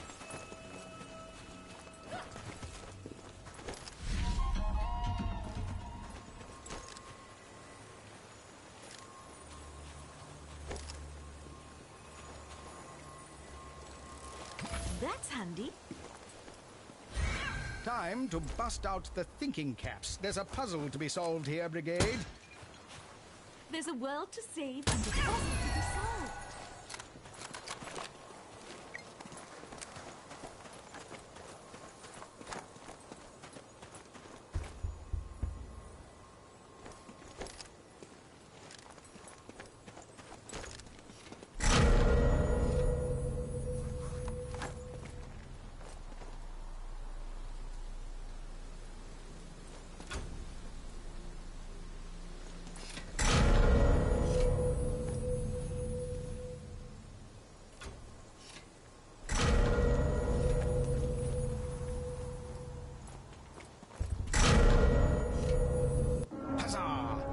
Pressure pad predicament can impede our hero's progress. Onwards!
Look what I found.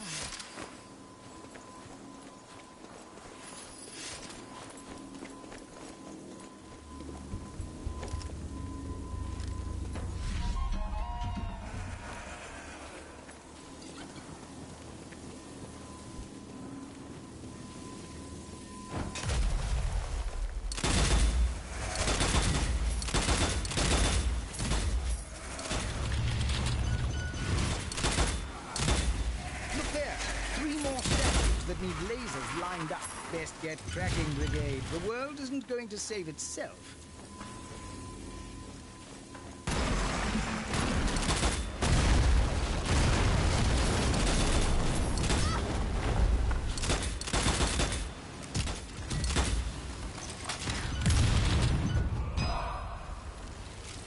Perfect pick-me-up.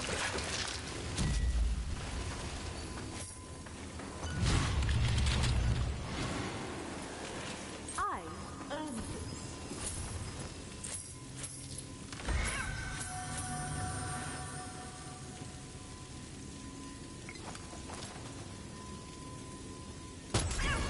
Annoying beasts. Always been more of a dog man myself.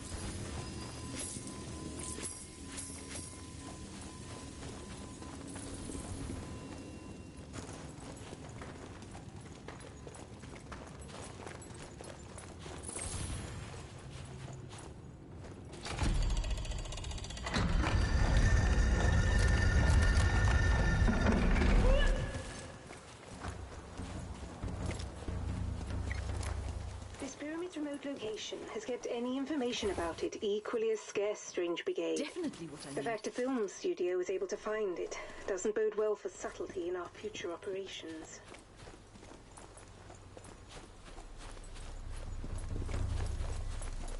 Well now, isn't this a splendid find?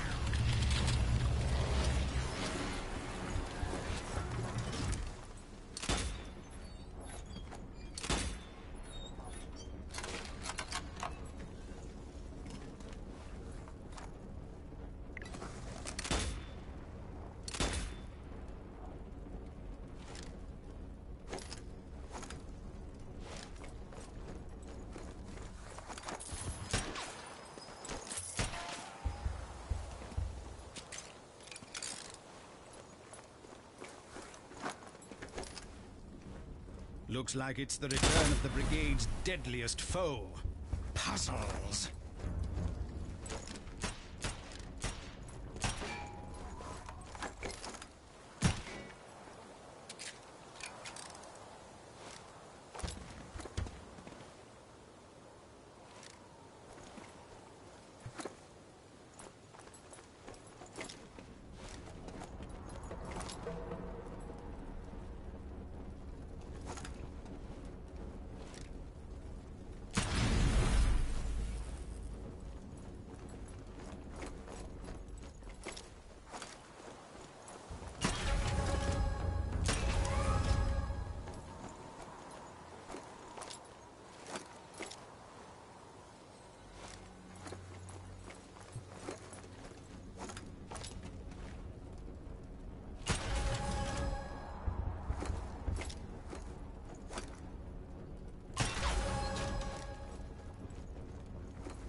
You know what they say, Brigade. Where there's treasure, there's a hallway of hellfire to get through first.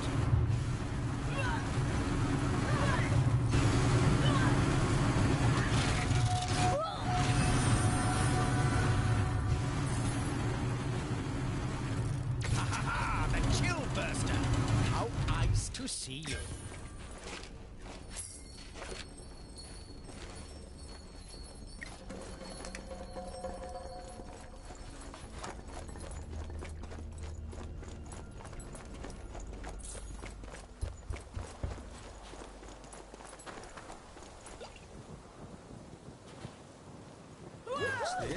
What's this? Film equipment here in Egypt? Oh, good lord, I hope they're not making another monstrously mundane mummy matinee. Murderous mummies! Look out straight... Oh, I see. Never mind then. Carry on, chaps.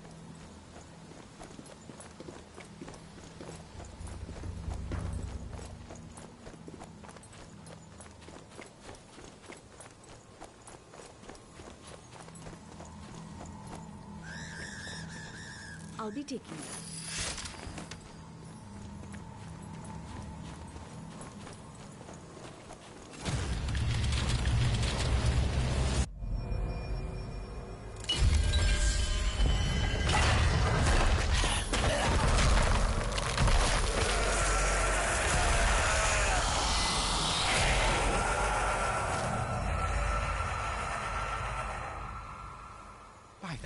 Carnage! More murderous monsters! Quickly, Brigade, to arms!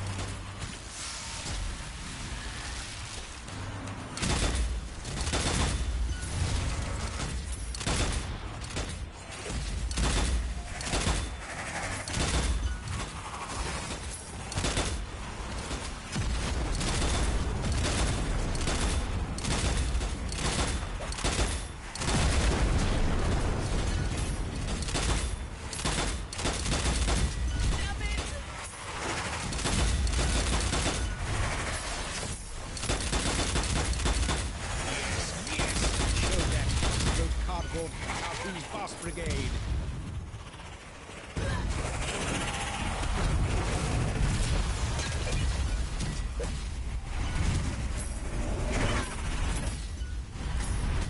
Hold fast, Brigade. You can't very well save the world if you die here, now can you?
Second statue restored. Halfway there, Brigade. Good show.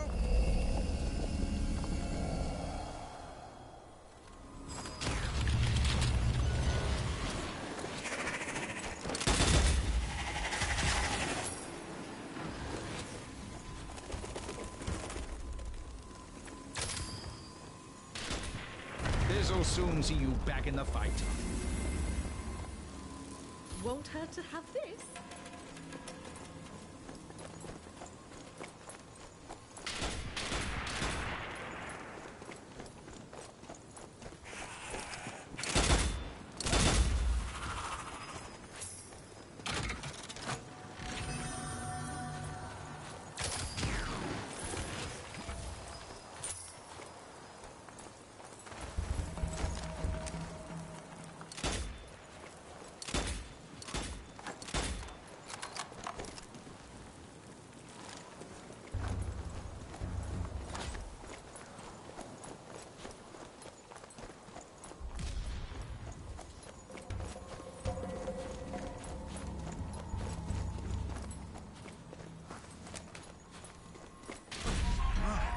The sights you see when you travel. A proper little hidden paradise.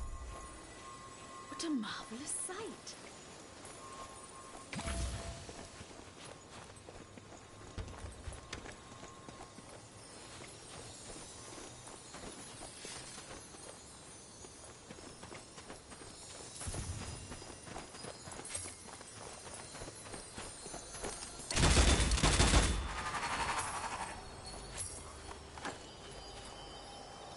How convenient.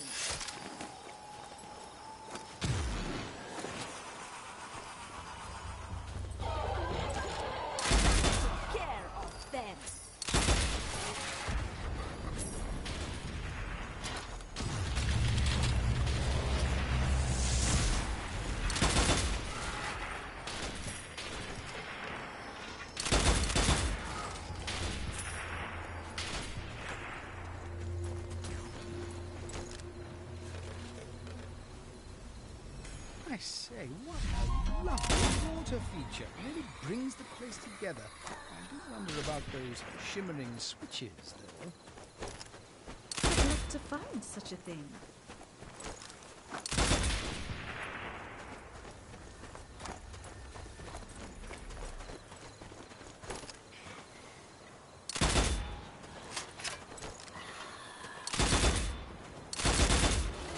How convenient.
Oh, heavens! An ambush!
I had a cat once.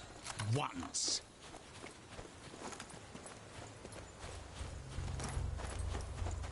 A new perplexing puzzle presents itself. No problem for our heroes, presumably. Let's hurry up and solve this one.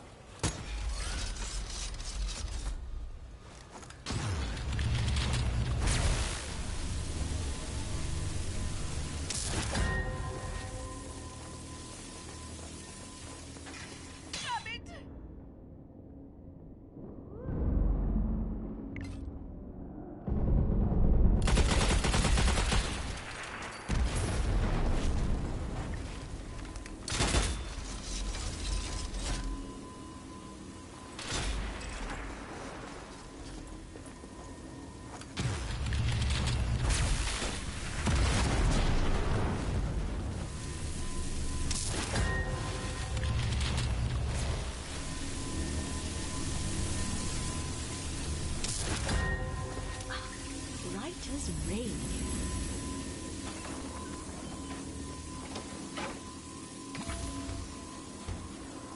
Ammunition!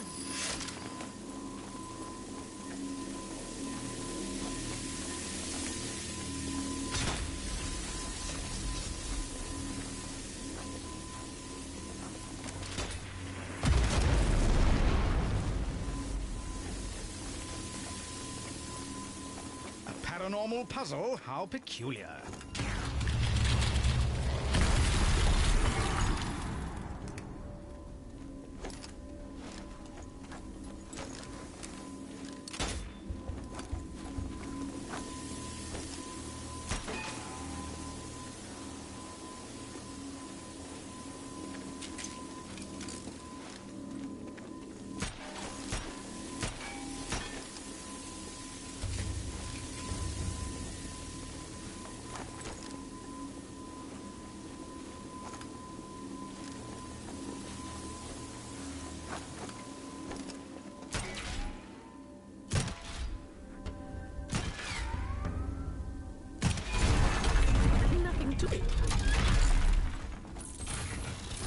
I'll be having that. Yes, rich rewards for a job well done.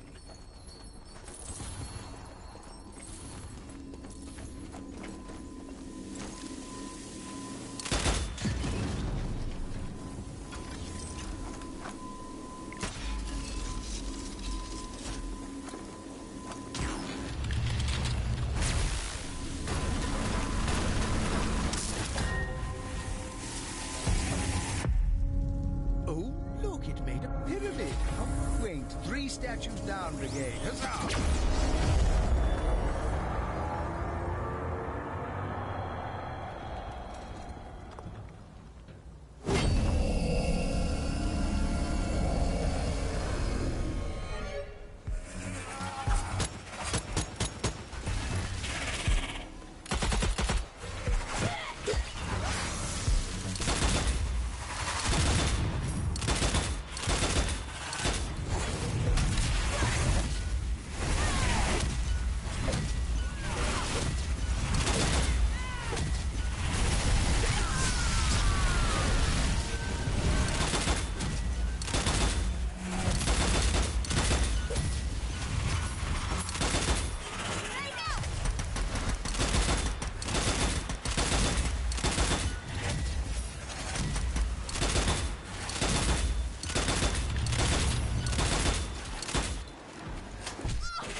This'll be useful.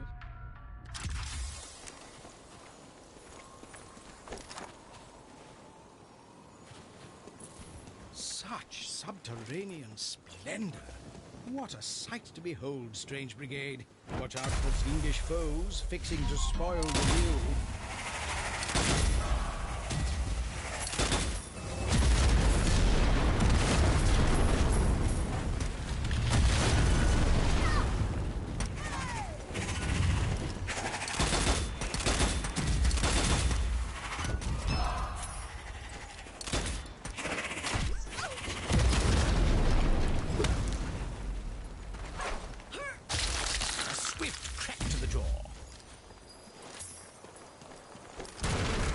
Brigade, there's fiendish foes roaming freely here.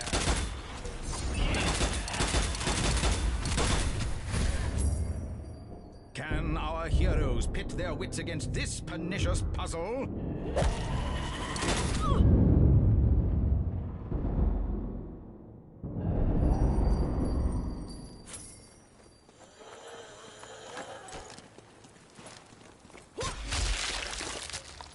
Good Lord, no report there.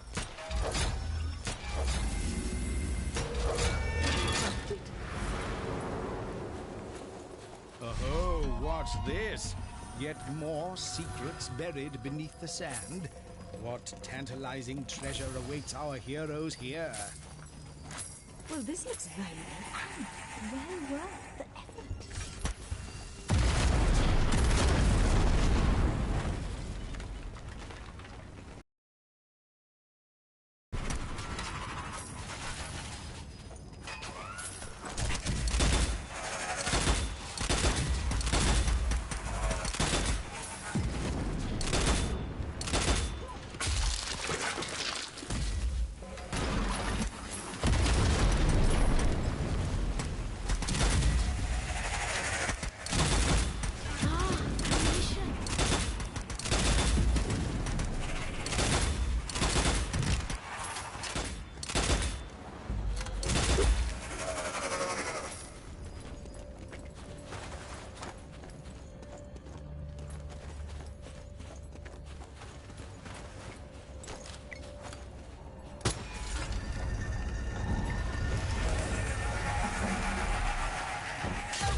The old 1-2 punch.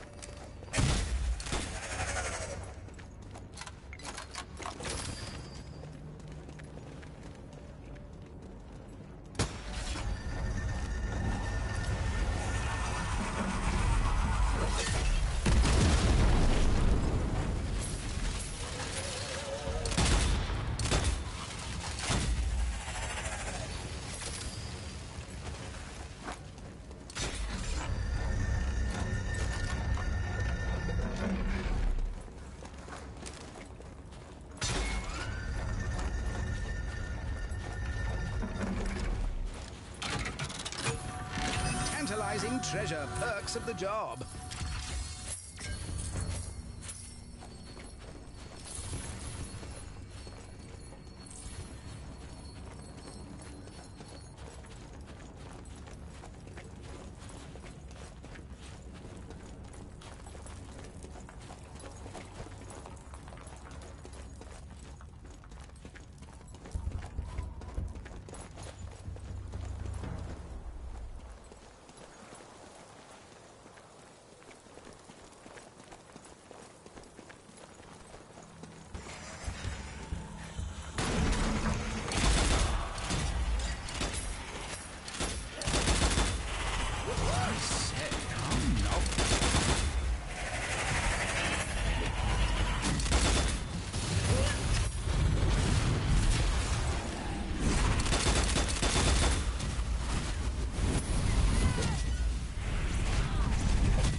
Worshipping cats?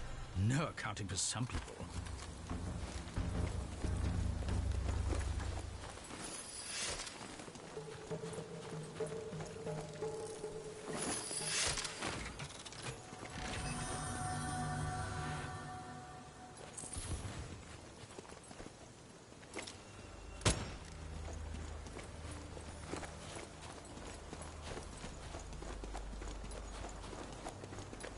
There it is, the final stat. I'll be taking that.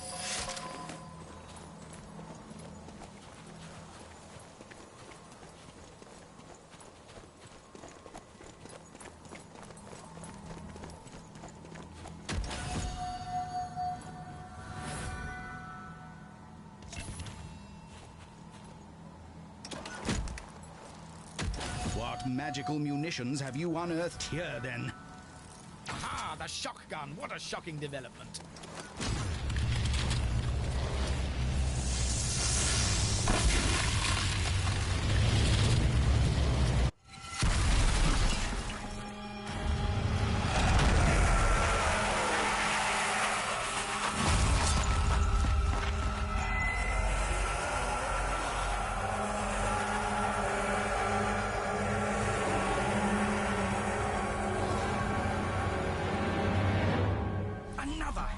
Horde. To arms, Brigade. You can't let these malevolent minions win the day. Won't stop us.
assassin's ghost?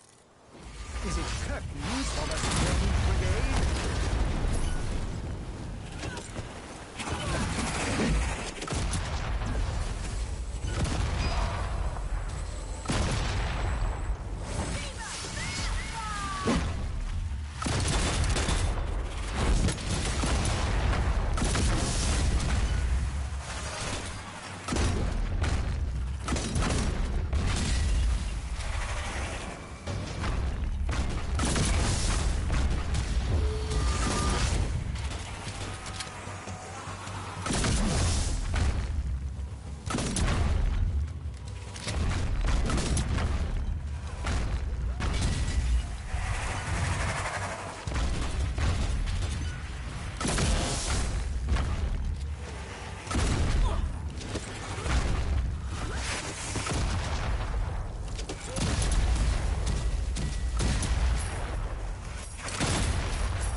This thing. Most useful. Something to keep for later.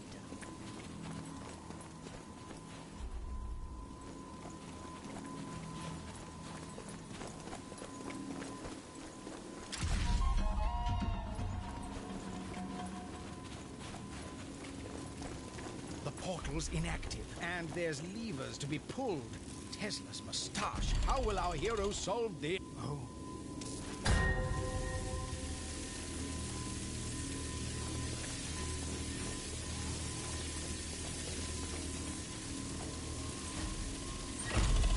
Oh-ho! Oh-ho-ho!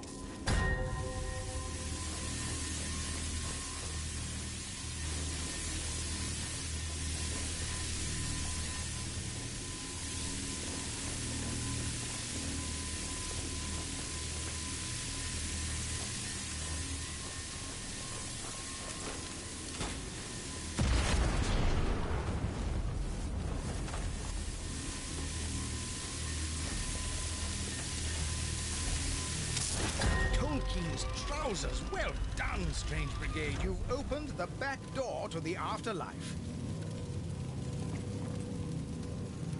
Teleportation, an absolute favorite of these chaps.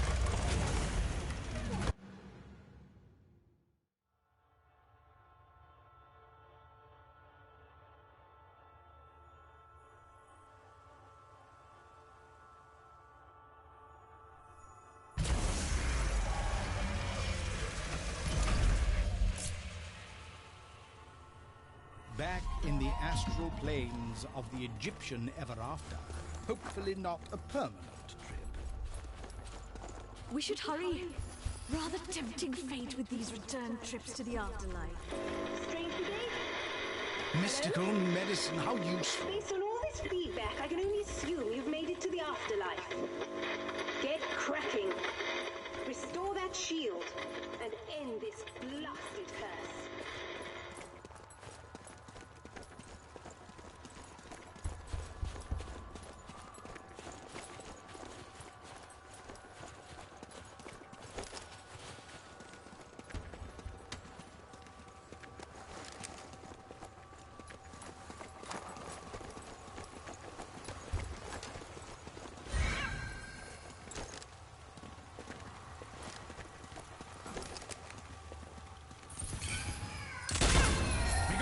infernal cat.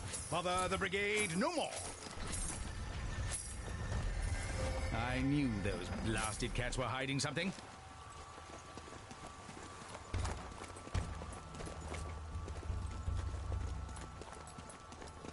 Mine, I think.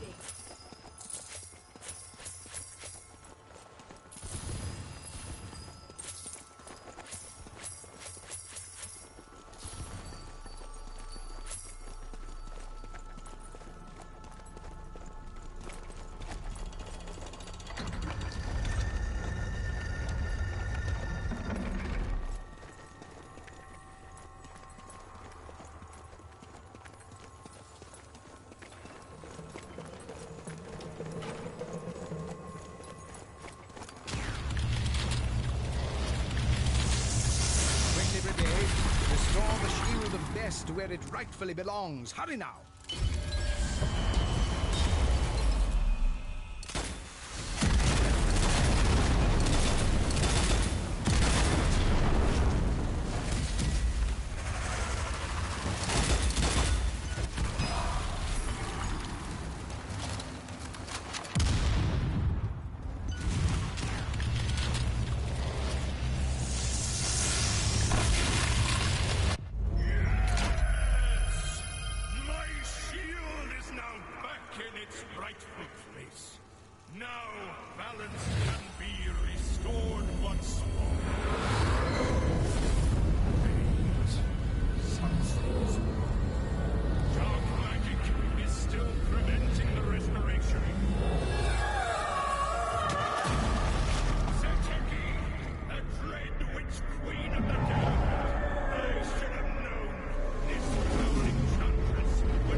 Trio of tyrants!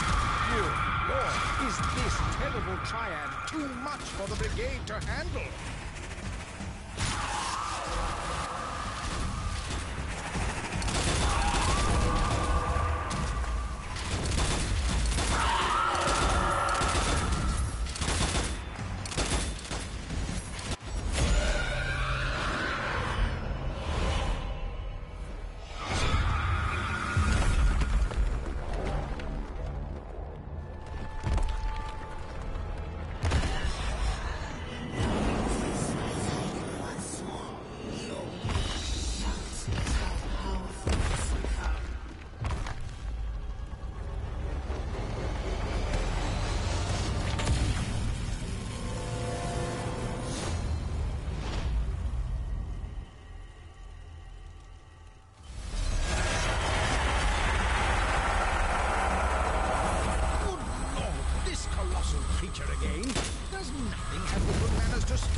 Electricity is no match for the brigade. Quickly now, chaps, shoot those confounded combatants.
supernatural shockers have lost their shield. Get shooting, Brigade!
Hello? What happened there?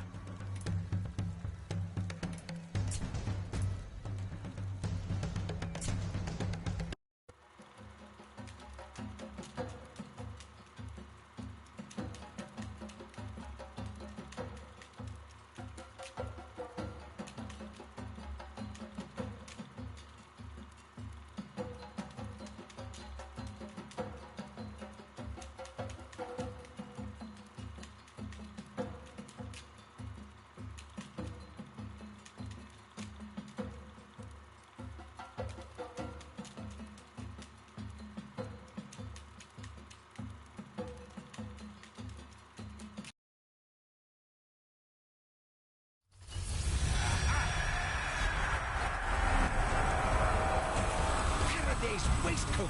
Will this vile villain's voltage vanquish our heroes, or are they immune to such electrifying evil? Yes, rolling, that's a good trick.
Usually a pressure pad about for this kind of thing. Find it and stop those zappers, Brigade.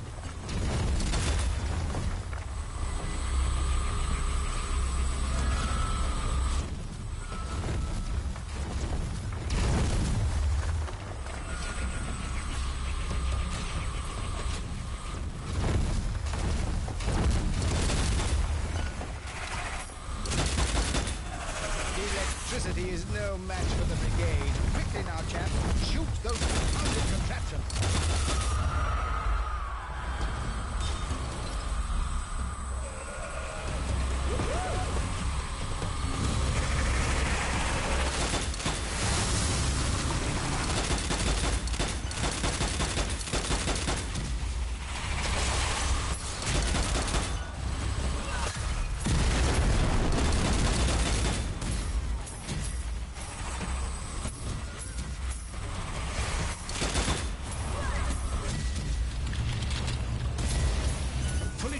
And good to go.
Berserkers have lost their shield. Dead shooting brigade!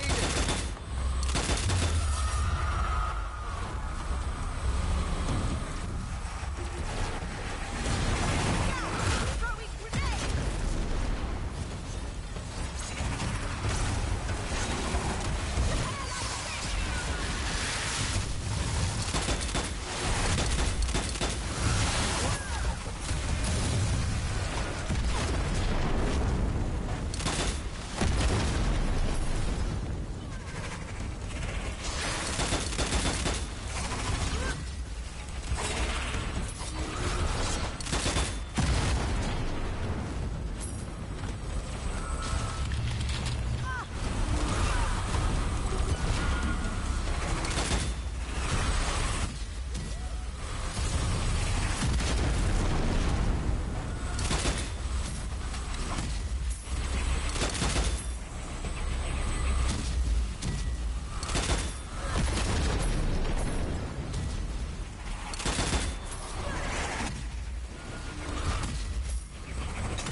Transformers are vulnerable. Shoot the blasted things quickly now.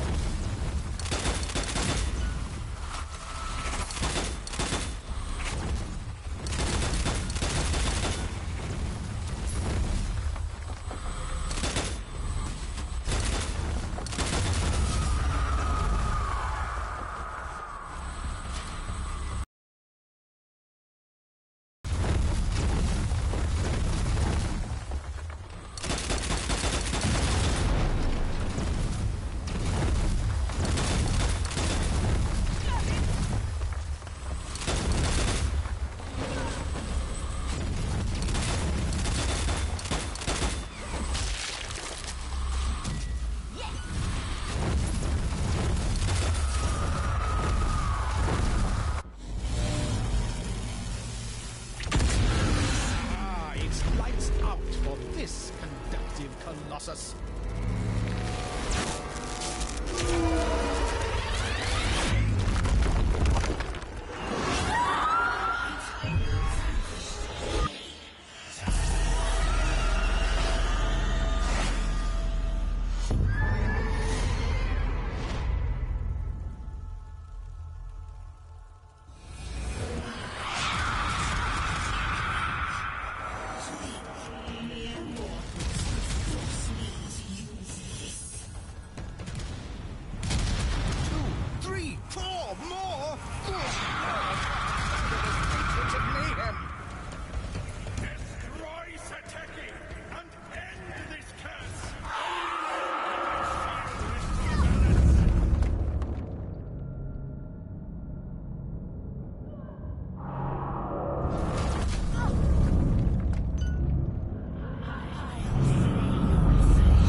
Go on, Brigade, finish her! Put an end to this infernal curse and her blasted caterwauling.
to defend the world from darkness. Go now. I release you from my service. I say, mentioned in dispatches by a 5,000-year-old deity? Well, no wonder. Wherever the danger is at its highest, wherever the shadows are at their darkest, and all others have fled the field, that's where you'll find brave chaps and chapesses, holding the line against all manner of beastly things. Join us again soon for yet more spiffingly spectacular stories of the Strange Brigade. Look how much lovely loot our heroes have liberated here.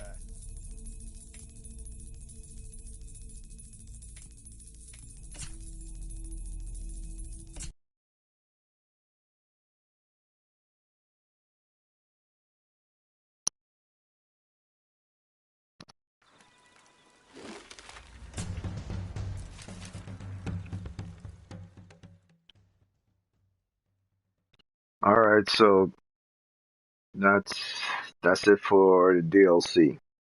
Like I said, the enemies in here are kind of predictable after a while. If you understand the mechanics, you can exploit it. This was pre this was pre times when people learned how to exploit things. I mean, streamers always existed.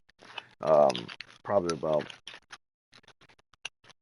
15 to 20 years ago, most streamers were in business and became a thing. And I guess you could say 10 years back, that's when people started learning about exploiting streams. So, I don't know. I mean, Honestly, this game had its opportunity, and it did a good job as far as I'm concerned. It's 5.8 all around. Those extra 2 points will probably be related to things associated with extra modes, such as Horde and Score Attack. So as regarding to the DLC itself, I gave it an extra point for the DLC as a whole. But for additional stuff within the DLC, such as uh, different type of treasures or different type of way to solve puzzles, those were present. Not great, but they were present. So as for inclusions towards the DLC, making it the effort to make it, that I give them a point for that. In order to think about the type of puzzles. So this game, it wasn't really that complicated to begin with, um, but it did have a little bit of more intrigue to it than the standard game. So should it get a full another point? I mean, it's not like it's getting a full one, but I had it at 5.6. So I think I'll give it an extra point for the additional stuff I saw within it. But that will put it up to a 5.7. Um, and I say Horde, you know, I really shouldn't, because if I give it one more point for additional for making the DLC, that's the standard that when you create any DLC. But so yeah, I'll give it 1 point for DLC, and for what's inside the DLC, yeah, I'll give it another point for what's inside the DLC as well. They designed the DLC as good as the game, so get a as the regular game, so you get a point for that, and plus the DLC. So yeah, I'm not bad off at a 5.7. So if I do score attack now, then I can check off score attack. If I exceed past the last point I was in score attack, which was Harbor and Dig Site, if I go past this and into stage 2, I'll see where things are different from stage 1. If things are vastly different from stage 2, I'll give it another full point for that to make it more interesting per stage. And if the next stage past that is more exceedingly better and more interesting and different, then I could say that they probably invested as equal amount of time within the campaign as they did within Square Attack in order to do things that are so different. It feels like a different version or a second version of a game within the game. So I'll give them probably like a full extra 5 points for that. If that's the case. I don't know yet, but that's the way it feels like for me. That's why I say maybe this game is actually thoroughly 6. So now I'm gonna check that out and see how that goes. Look, let me just check to see if anyone is actually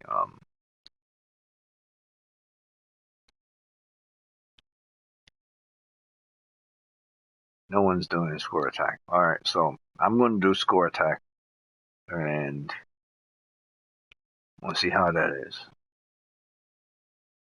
And I'll put multiplayer on just in case someone does show up, does decide to try it out. Check my inventory. I'm gonna switch my characters. Our character is probably one of the best DLC characters, not just because she has good design for her overall outfit and her image and everything, but also because of her powers for freezing enemies and stopping enemies. And she has different variations of those abilities. So I like her character a lot. She has all the abilities that she has this, freeze everyone, and then this. This is not so good. I believe her first ability is far better than her last ability. And probably Shock as well. So Shock and this are good. So all around, she's a good character as a DLC character. I say probably the worst DLC character is probably Tex. But then after using his ballistic gun shooting, which is Deadly Eye of Horrors, basically kill anything in front of him. Basically, if an enemy is standing right in front of him, whether it's a minotaur or whoever, or even like a mini boss, not a big boss, they take significant damage from that attack. But that's something that was standard within Frank. So Frank had that as well. So it's not like something that's his specific ability. That's why I say this is probably he's probably the worst DLC character because he has this Electric Storm, which is his first ability, and then he has his lasso ability, um, kind of like a lasso.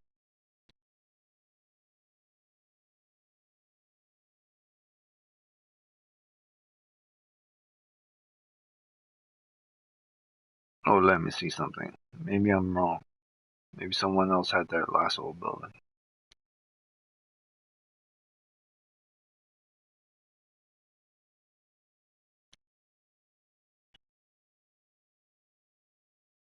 Yeah, she had the lasso ability. So his main ability, I haven't checked everything for him, but so far he seems like the worst character. His last ability is a forward one, which is okay, good for killing. Is probably real good, and his R R1 attack is probably the worst of them. So I guess you could say he's technically the worst R1 attack character, not the worst all rounder character. Like he has a very short range for doing damage towards enemies. Um, and it doesn't feel right either when you're doing the R1 attack to keep yourself out of harm's way. In fact, it's best to not use it at all. So I would say he's probably the worst character when it comes to using the R1 ability. Probably the second worst character when it comes to using abilities. He's probably the worst character when it comes to using abilities. She's probably the second best character when it comes to using abilities, or probably the best character when it comes to using abilities, and she comes in second or first. And he's like third, or maybe he is actually worse, and then he comes in second, and he comes in like he's the worst, or he's the second worst, so on and so forth. The main thing is she's one of the best, and she's one of the best, and then everybody else is pretty much average. She's probably the best because her recharge time towards throwing her grenades makes her great. But I already spoke on this before, so I already gave the game points for that. So now I'll do the score attack. Try to see if I can get that out the way as fast as possible. And I was here. I'm gonna move here. This dig side over here. And let's see. No data for this. I wonder if it actually logs you into the location sites. So what I'll do is, instead of just doing them and escalating through them to different areas, what I'll do is I'll go to all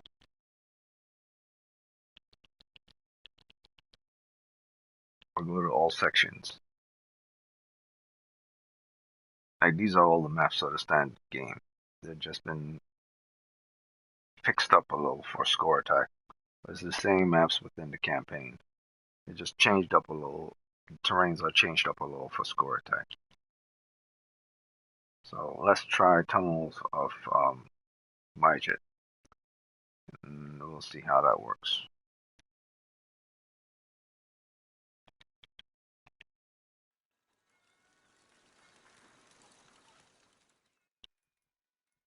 Now this is why I'm doing this, and I'm skipping one.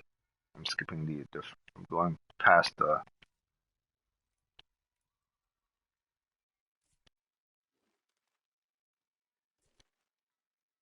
Should I take? No, that's score attack. Actually, I know what I'll do. Instead of doing the first three, I'll get to the fourth.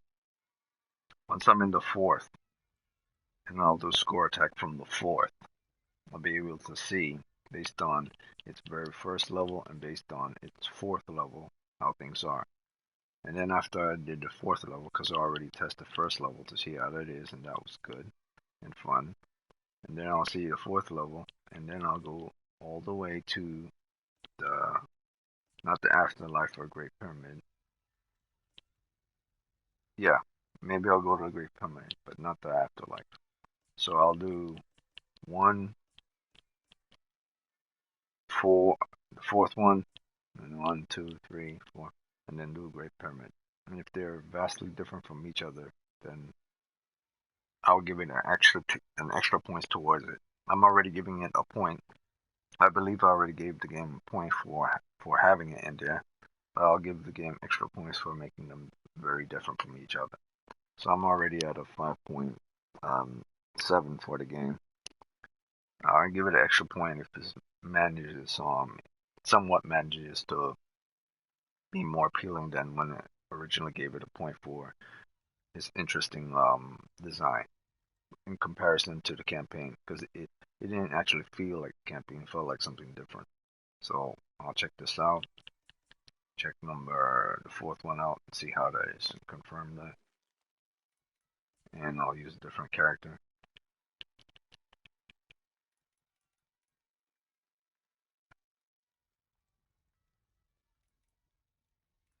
Most likely to survive. I'll try her.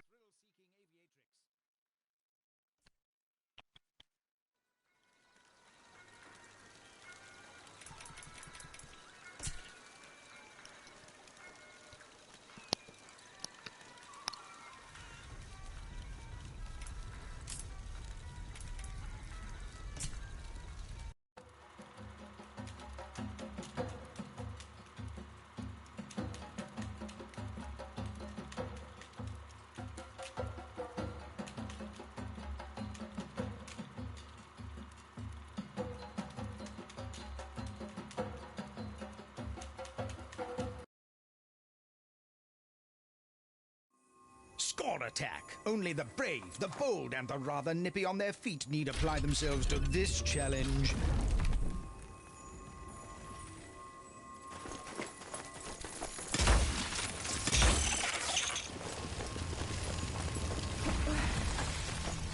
Always good to have more ammo.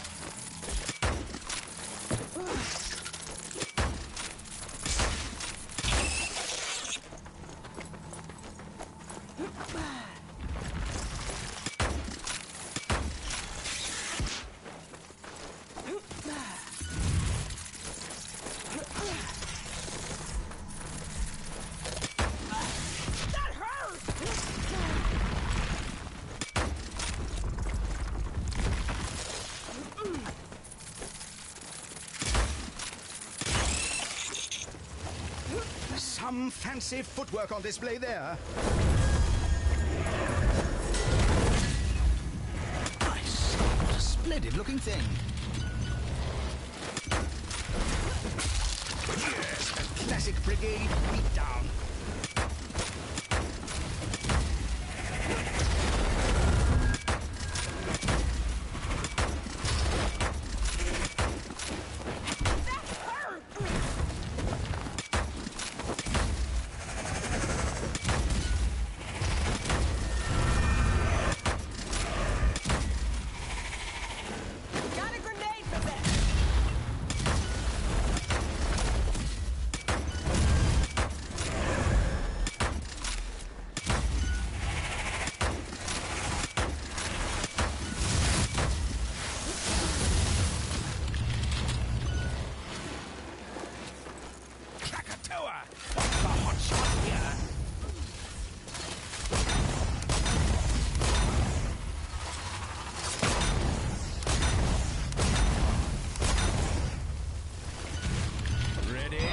Good show.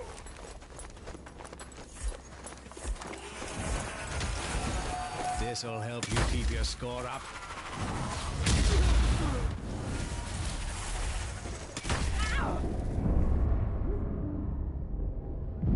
Sensational!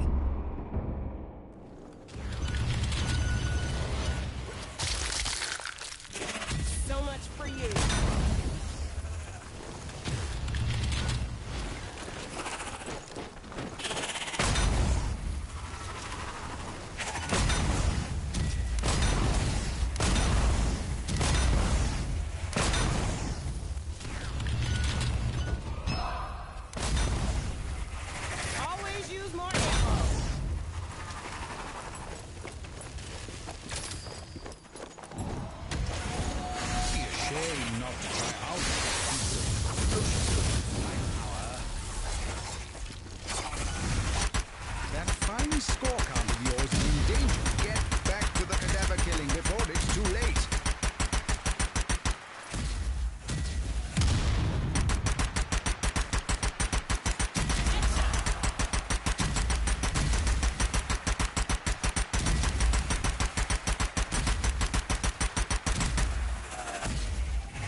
Shin shooter finds the weapon.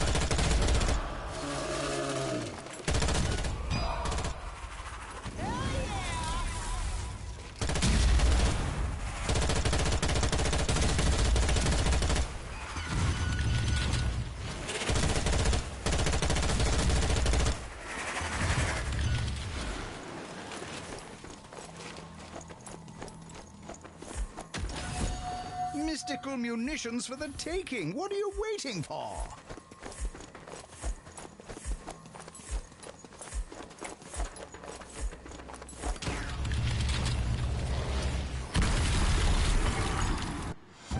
I say, you didn't even suffer one death there.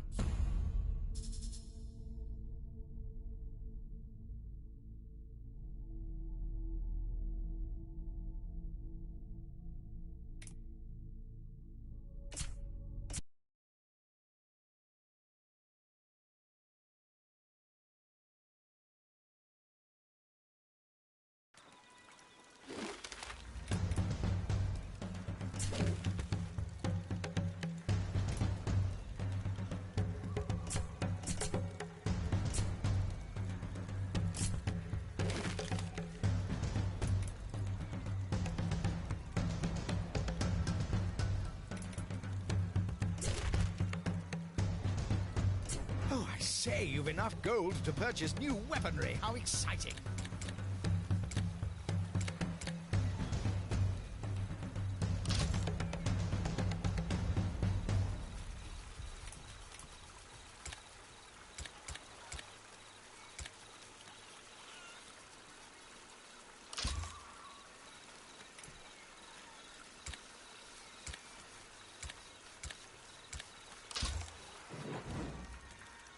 Tensei Caldwell, keeping the skies clear.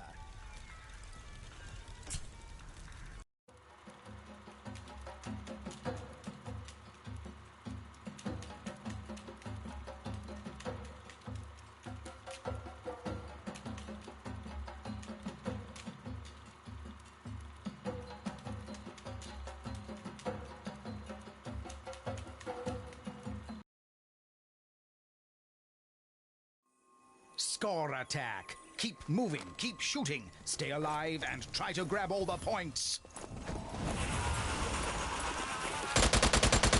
What's this? Free firepower? Have at it, old bean.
What's the matter? That head of steam you built up is just evaporating away now.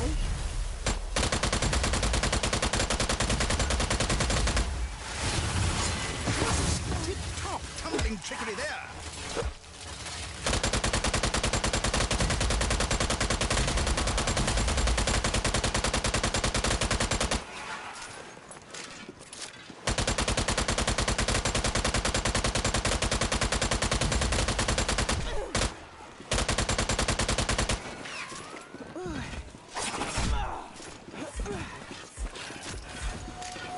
Whoever left this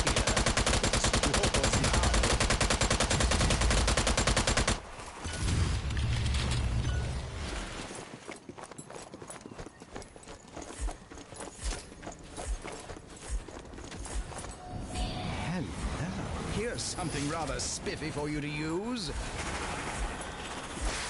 Oh, the chill burster! Freeze the flighters in place, Brigade!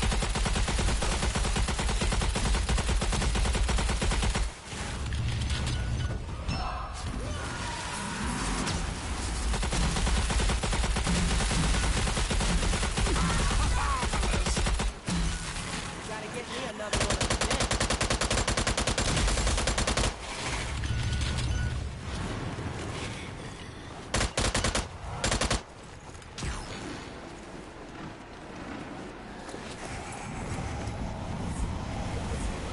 Too much dilly-dallying, I'm afraid. You're coming in under par.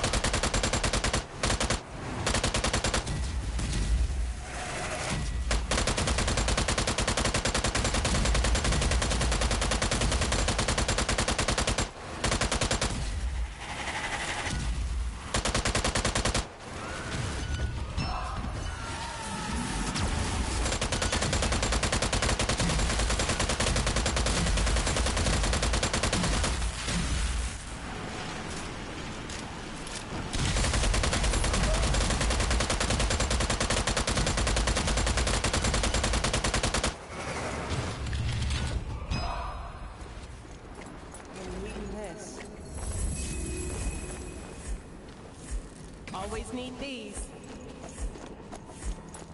Ammo!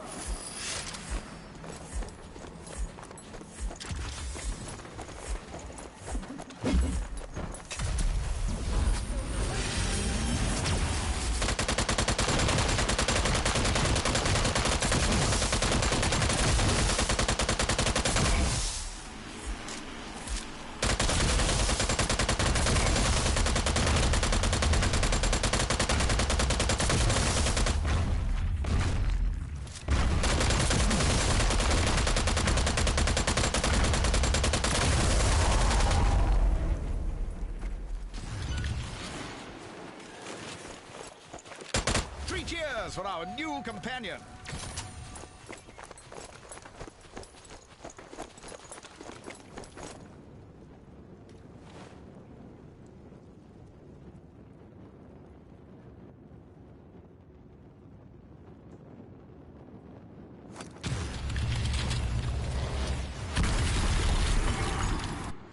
Not even one death, eh? Well done!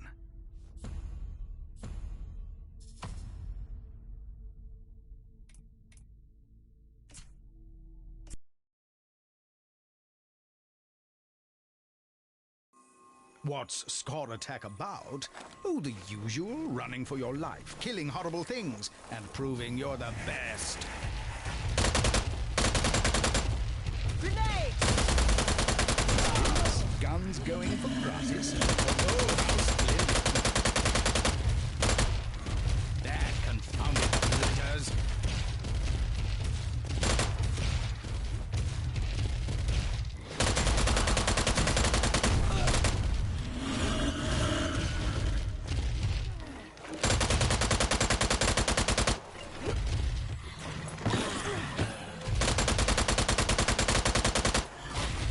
Taking this ammo.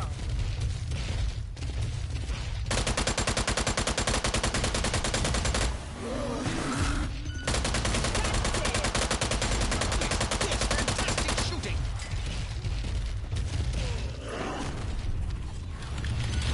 Oh, amulet charge!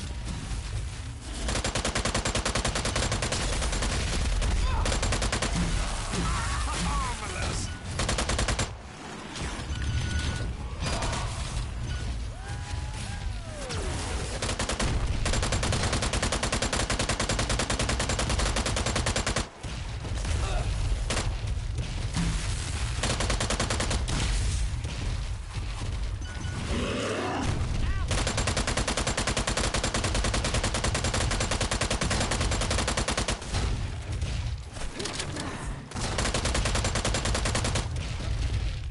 Don't just stand there. There's walking cadavers to kill.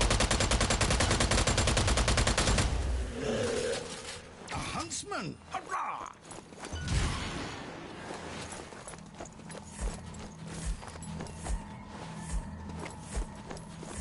Not as good as a stiff Earl Grey, but never mind.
Taking this for sure.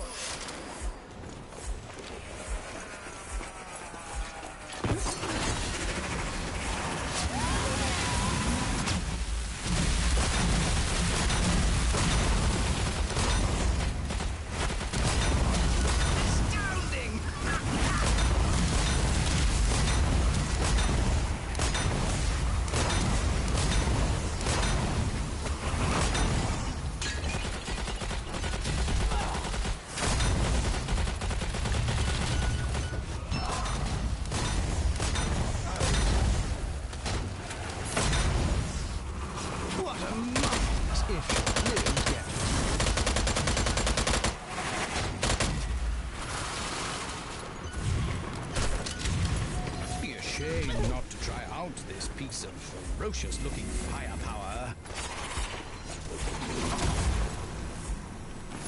Hurrah! Reinforcements!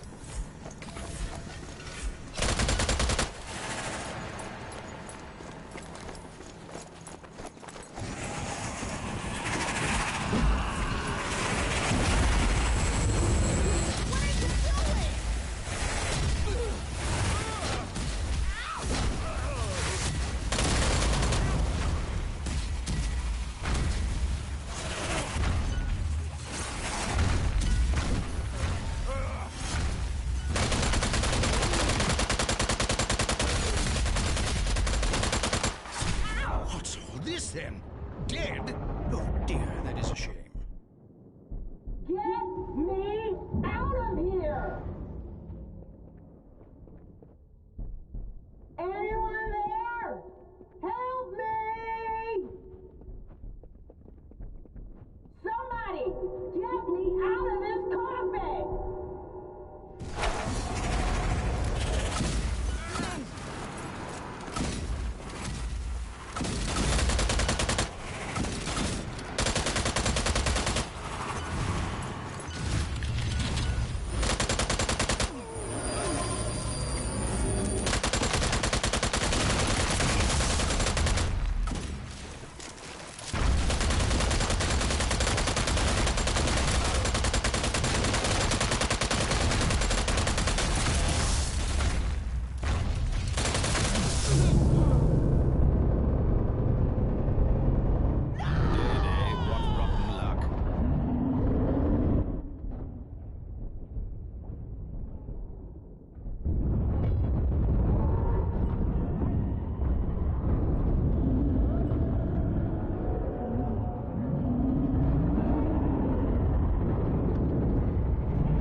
Trapped in a coffin.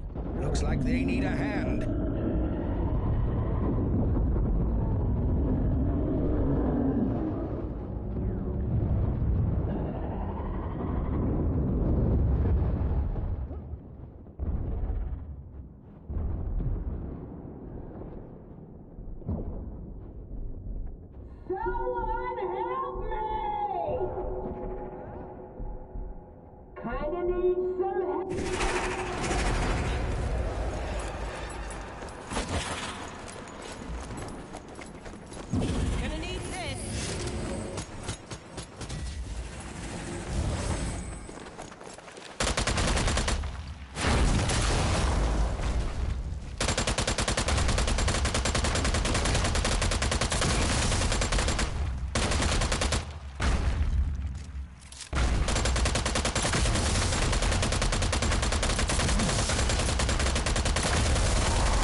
your score, you can do better than that, I'm sure.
Fancy giving Score Attack a whirl, eh? Survive, get to the finish point in time, and see what score you can get.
Strange Brigade.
Such survival instincts. I salute you, old chap.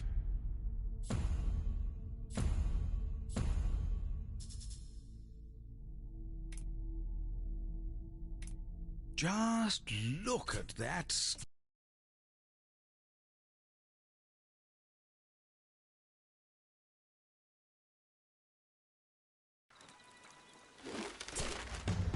Someone just get cold feet?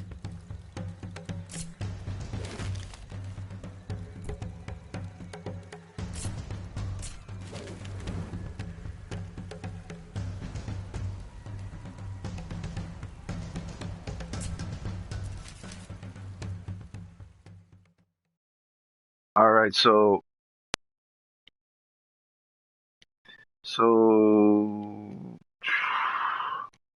score attack is fun. Score attack is very fun. How fast you could do something before the missions. The fourth one isn't that fun, and the one for the Kato Cabin isn't that fun. Great Pyramid is fun. Forsaken City is probably basically it goes back and forth. The first one was very good. Um, Hidden Valley was good. I did that yesterday as well. Um, on my own time. Um, Cutthroat Cavern isn't that good, and Great Pyramid's good. So this is a very good mode. Who could get points fast? Who could kill fast? Basically, it's like a training to see how well you could do using your weapons and how much points you could score. Basically, how fast you could kill anything, and that's a good way to prepare you for if you decide to play the game on hard mode. Because if you're able to get a high score in score attack, you'll be able to do good in not only leadership board, but the hardest version of the game. There's easy, there's medium, and then there's the hard. And you know that by the three different skulls. The first skull is easy, the second skull is about average, and the third skull represents hard. But score attack and horde kind of prepare you for becoming stronger. Giving leadership board, I thought score attack would give you actually specific rewards, but it just gives you a lot of points and a lot of currency in return for getting high score. So you get a lot of currency in return. Now, horde might be something just to elevate your weapons and maybe at the end give you an award, but at the moment, score attack gives you mostly currency. Maybe if you've beat every single score attack level, you might get an item or might pick up an item for getting a specific high score. Maybe they'll reward you for something that's beyond just like if you get 50,000 points, you get an extremely rare item, or if you get 100,000 points for killing things like almost instantaneously, you get the best rewards. Or maybe you can't reach 100,000. I don't know, but it might go from regular gold rewards to high gold rewards to then gems and rubies. So I believe Score Attack is a very rewarding game. I have to know for 100% sure, but at the moment I'm not going to dive too deep into this anymore. I've seen everything I need to see with regards to the game, and I knew uh, Score Attack will have like an extra additive to make it more fun, make it more enjoyable, and it is fun and is enjoyable. And when you get those automatic weapons, those different grenades or different sniper rifle, and you equip all your modifications on there, it becomes very fun. So I was right that this game is probably from anywhere from around 5.8 to about 6. 6 for the average person who's interested in this game if they ever want to purchase it for um, their friends to co-op or for their kids who are into adventure and stuff, but they don't want something too violent, but they want something right around the corner. And I could only assume that when they made this game was made for younger audience before, not for little kids like baby kids or from anywhere from 5 to 12. It probably wasn't made for them. It was probably made for kids that are 10 and above, like say anywhere from 10 to about 15 or 16. It was made mostly for their interest, to spark their interest, something to appeal to all audiences, but mostly something that anyone who's actually around the age of 12 going older, or even above 10, or even 10, can be interested in playing this game. And it's very interesting, and it's very fruitful, it's very rewarding. It has everything that you need in a standard game as a completed foundation game design. It's like you're making a cake and then you fix the cake and you made the cake the way you wanted cake. You add all the ingredients, you add all the specific blends. You make sure you get the right consistency. Make sure you have the right amount of flour. Make sure you have the right amount of egg. Make sure you bake at a specific temperature. After you're done, you wait for it to cool off. Put on the frosting when it's finished, cooled off, and then you put it on the nice little frosting the way you want on, and then you serve the cake, cut it well to others, and then have a nice cake. So this is very anything that's 5 and above. Like if you hit the 5 marker in any game, your game is average. That means you bake your cake correctly. You did everything you were supposed to do, and you hit your marker, and you have a slight amount of experience, skills, and texture within your cake to make it appealing to everyone, so that everyone, no matter how snobbish they are, can be satisfied that you at least understand how to make something good and do it well. Like you know how to make cake really good. So this is a really good game. It's not an expert cake game or an expert. These aren't expert cake makers, but they are experienced and veteran cake makers. Um, so versus those who are expert cake makers, I would say Strange Brigade fall into anything that's in the 6 and 7 category. Um, the expert cake makers would be people who are in the 8, 9s, and 10s. And that's what I would call expert cake makers. They know what they want. They know exactly how they want. They know what they're on for. It's not just a job. It's an activity. Blah blah blah. So, and it's a lifestyle. So I say Strange Brigade fall into the 6 bracket for me. For someone who's picky about my games, I would say Strange Brigade is a 6 bracket all around. For someone who want to nitpick for every little detail, regardless of what decade it came out, I would say this is a 5.8 game if you're nitpicking. So it still managed to be an above average game, and an average game is 5, and a below average game is below 5. You're able to make a good game, but you didn't hit the marker to make it a good cake. There's still some consistency missing. These people hit every single marker, and they managed to add additional toppings and additional flavors and something specific and new and nuanced to their type of cake that they wanted. People say, well, maybe you should get more points than that. No, when you reward points for something, it goes from, like I said, 0 to 10, or 0 to 100, depending on how you do things. If you do 0 to 100, you're doing a percentage. If you're doing by points or decimals, it's 0 to 10 before you hit 1. And every little thing matters. And a successful cake maker is a person that's professionally done, professionally has his own cake making store, his own makers, and an expert cake maker will still love their cake, even though it's maybe lacking something to make it expert. So I believe this game actually has potential and belongs in the 7 bracket. So I believe this game has potential and belongs in the 7 bracket. But there's so many things that just little stumble that made it a 6.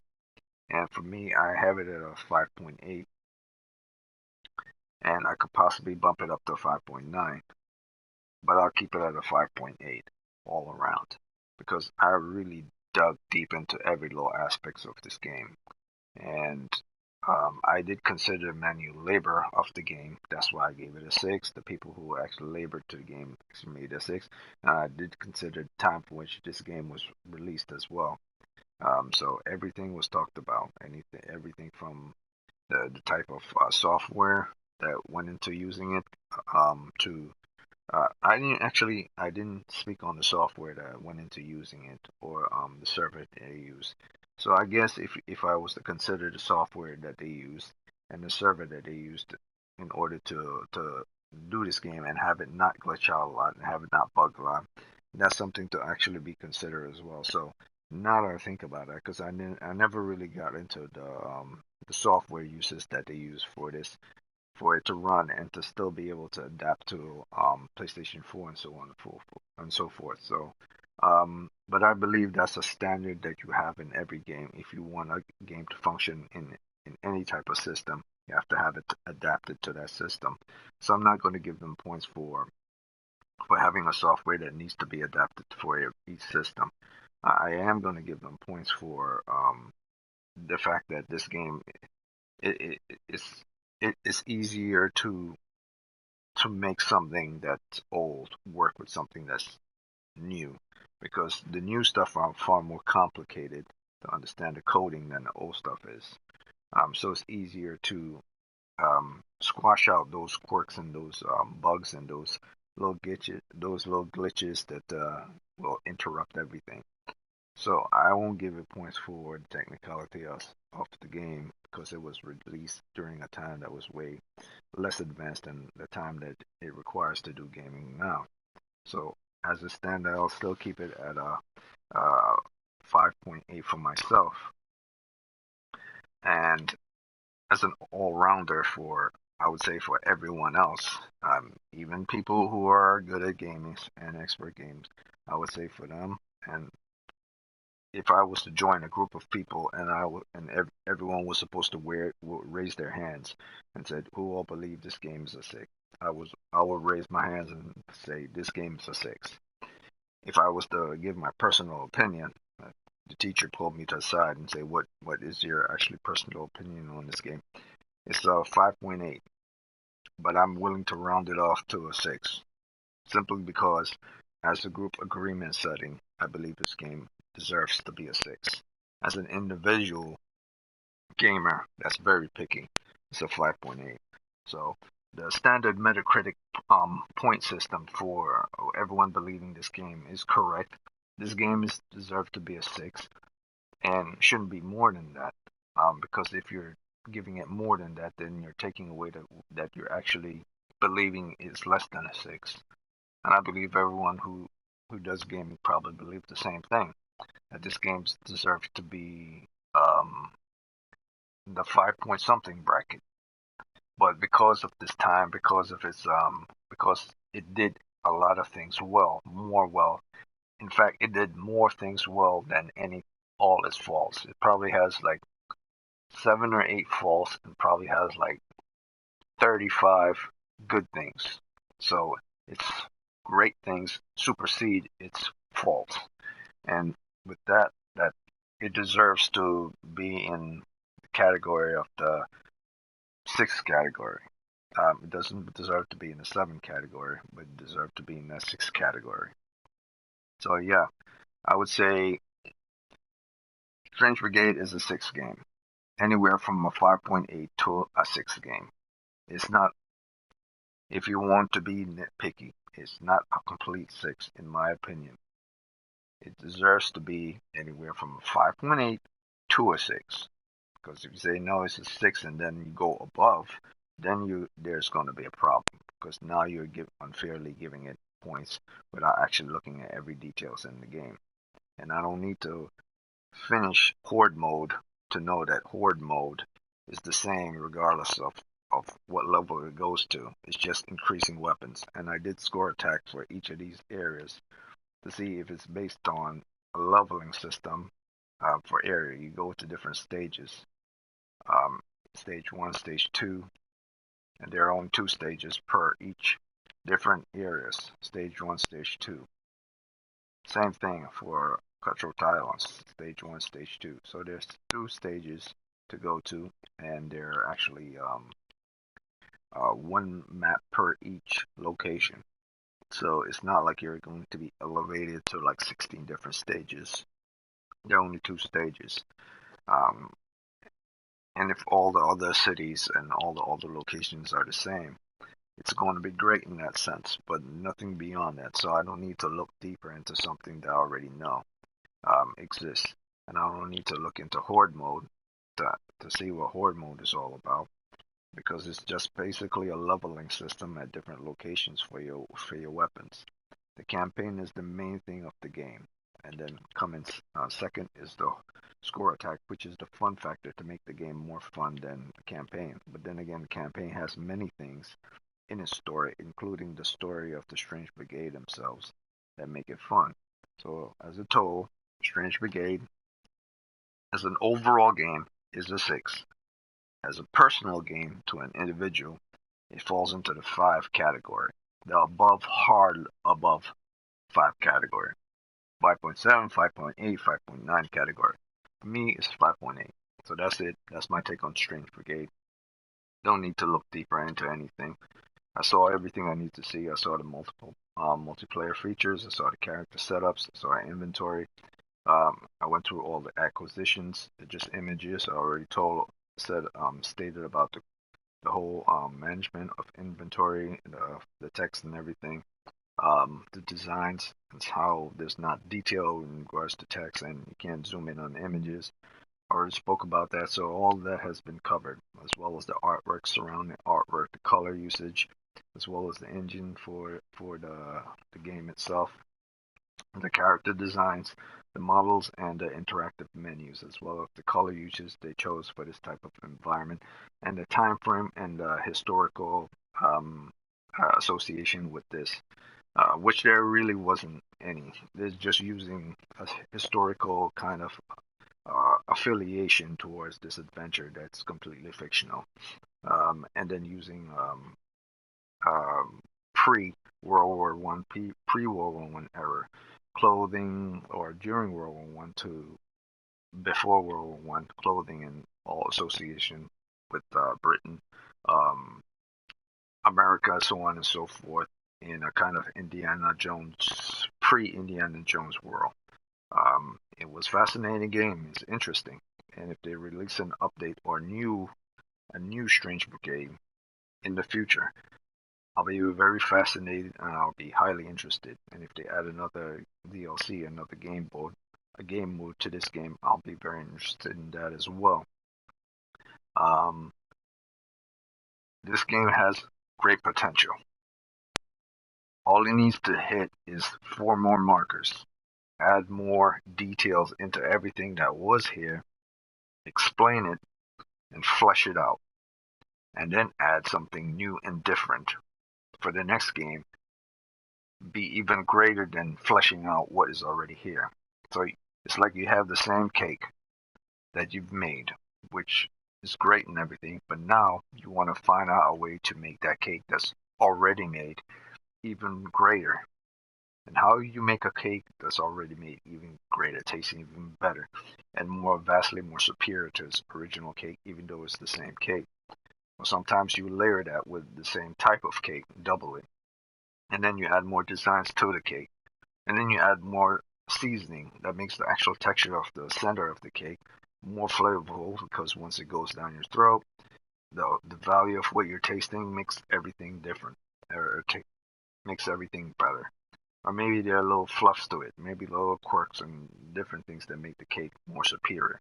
It won't be vastly great, because you can't, unless they're planning on making Strange Brigade from the bottom up all over again, start all over again, make a new cake from the bottom up all over again, with the same foundation they made from the old cake, but even better.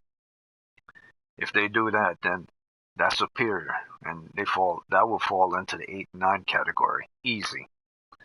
But if it's not the case there, and they just still make the same cake, but they add more stuff to it, and double the layers and double the flavor, and they add things to make the foundation of the cake better, then that will make it fall into the 7 to 8 category rather than the 5 to 6 category. Either way, it will. If they make a second Strange Brigade, it will be better than this. It will obviously be better than this. It will be a 7 to an 8 game, and I could see it easily being an 8. And if it hits that 8 marker, then it'll be one of the PlayStation greatest hits. So all they need to do is to figure out, just like their game that has puzzles, how to fit those puzzle pieces in their correct slot, and this game will be superior. But for right now, I say it's about a 6.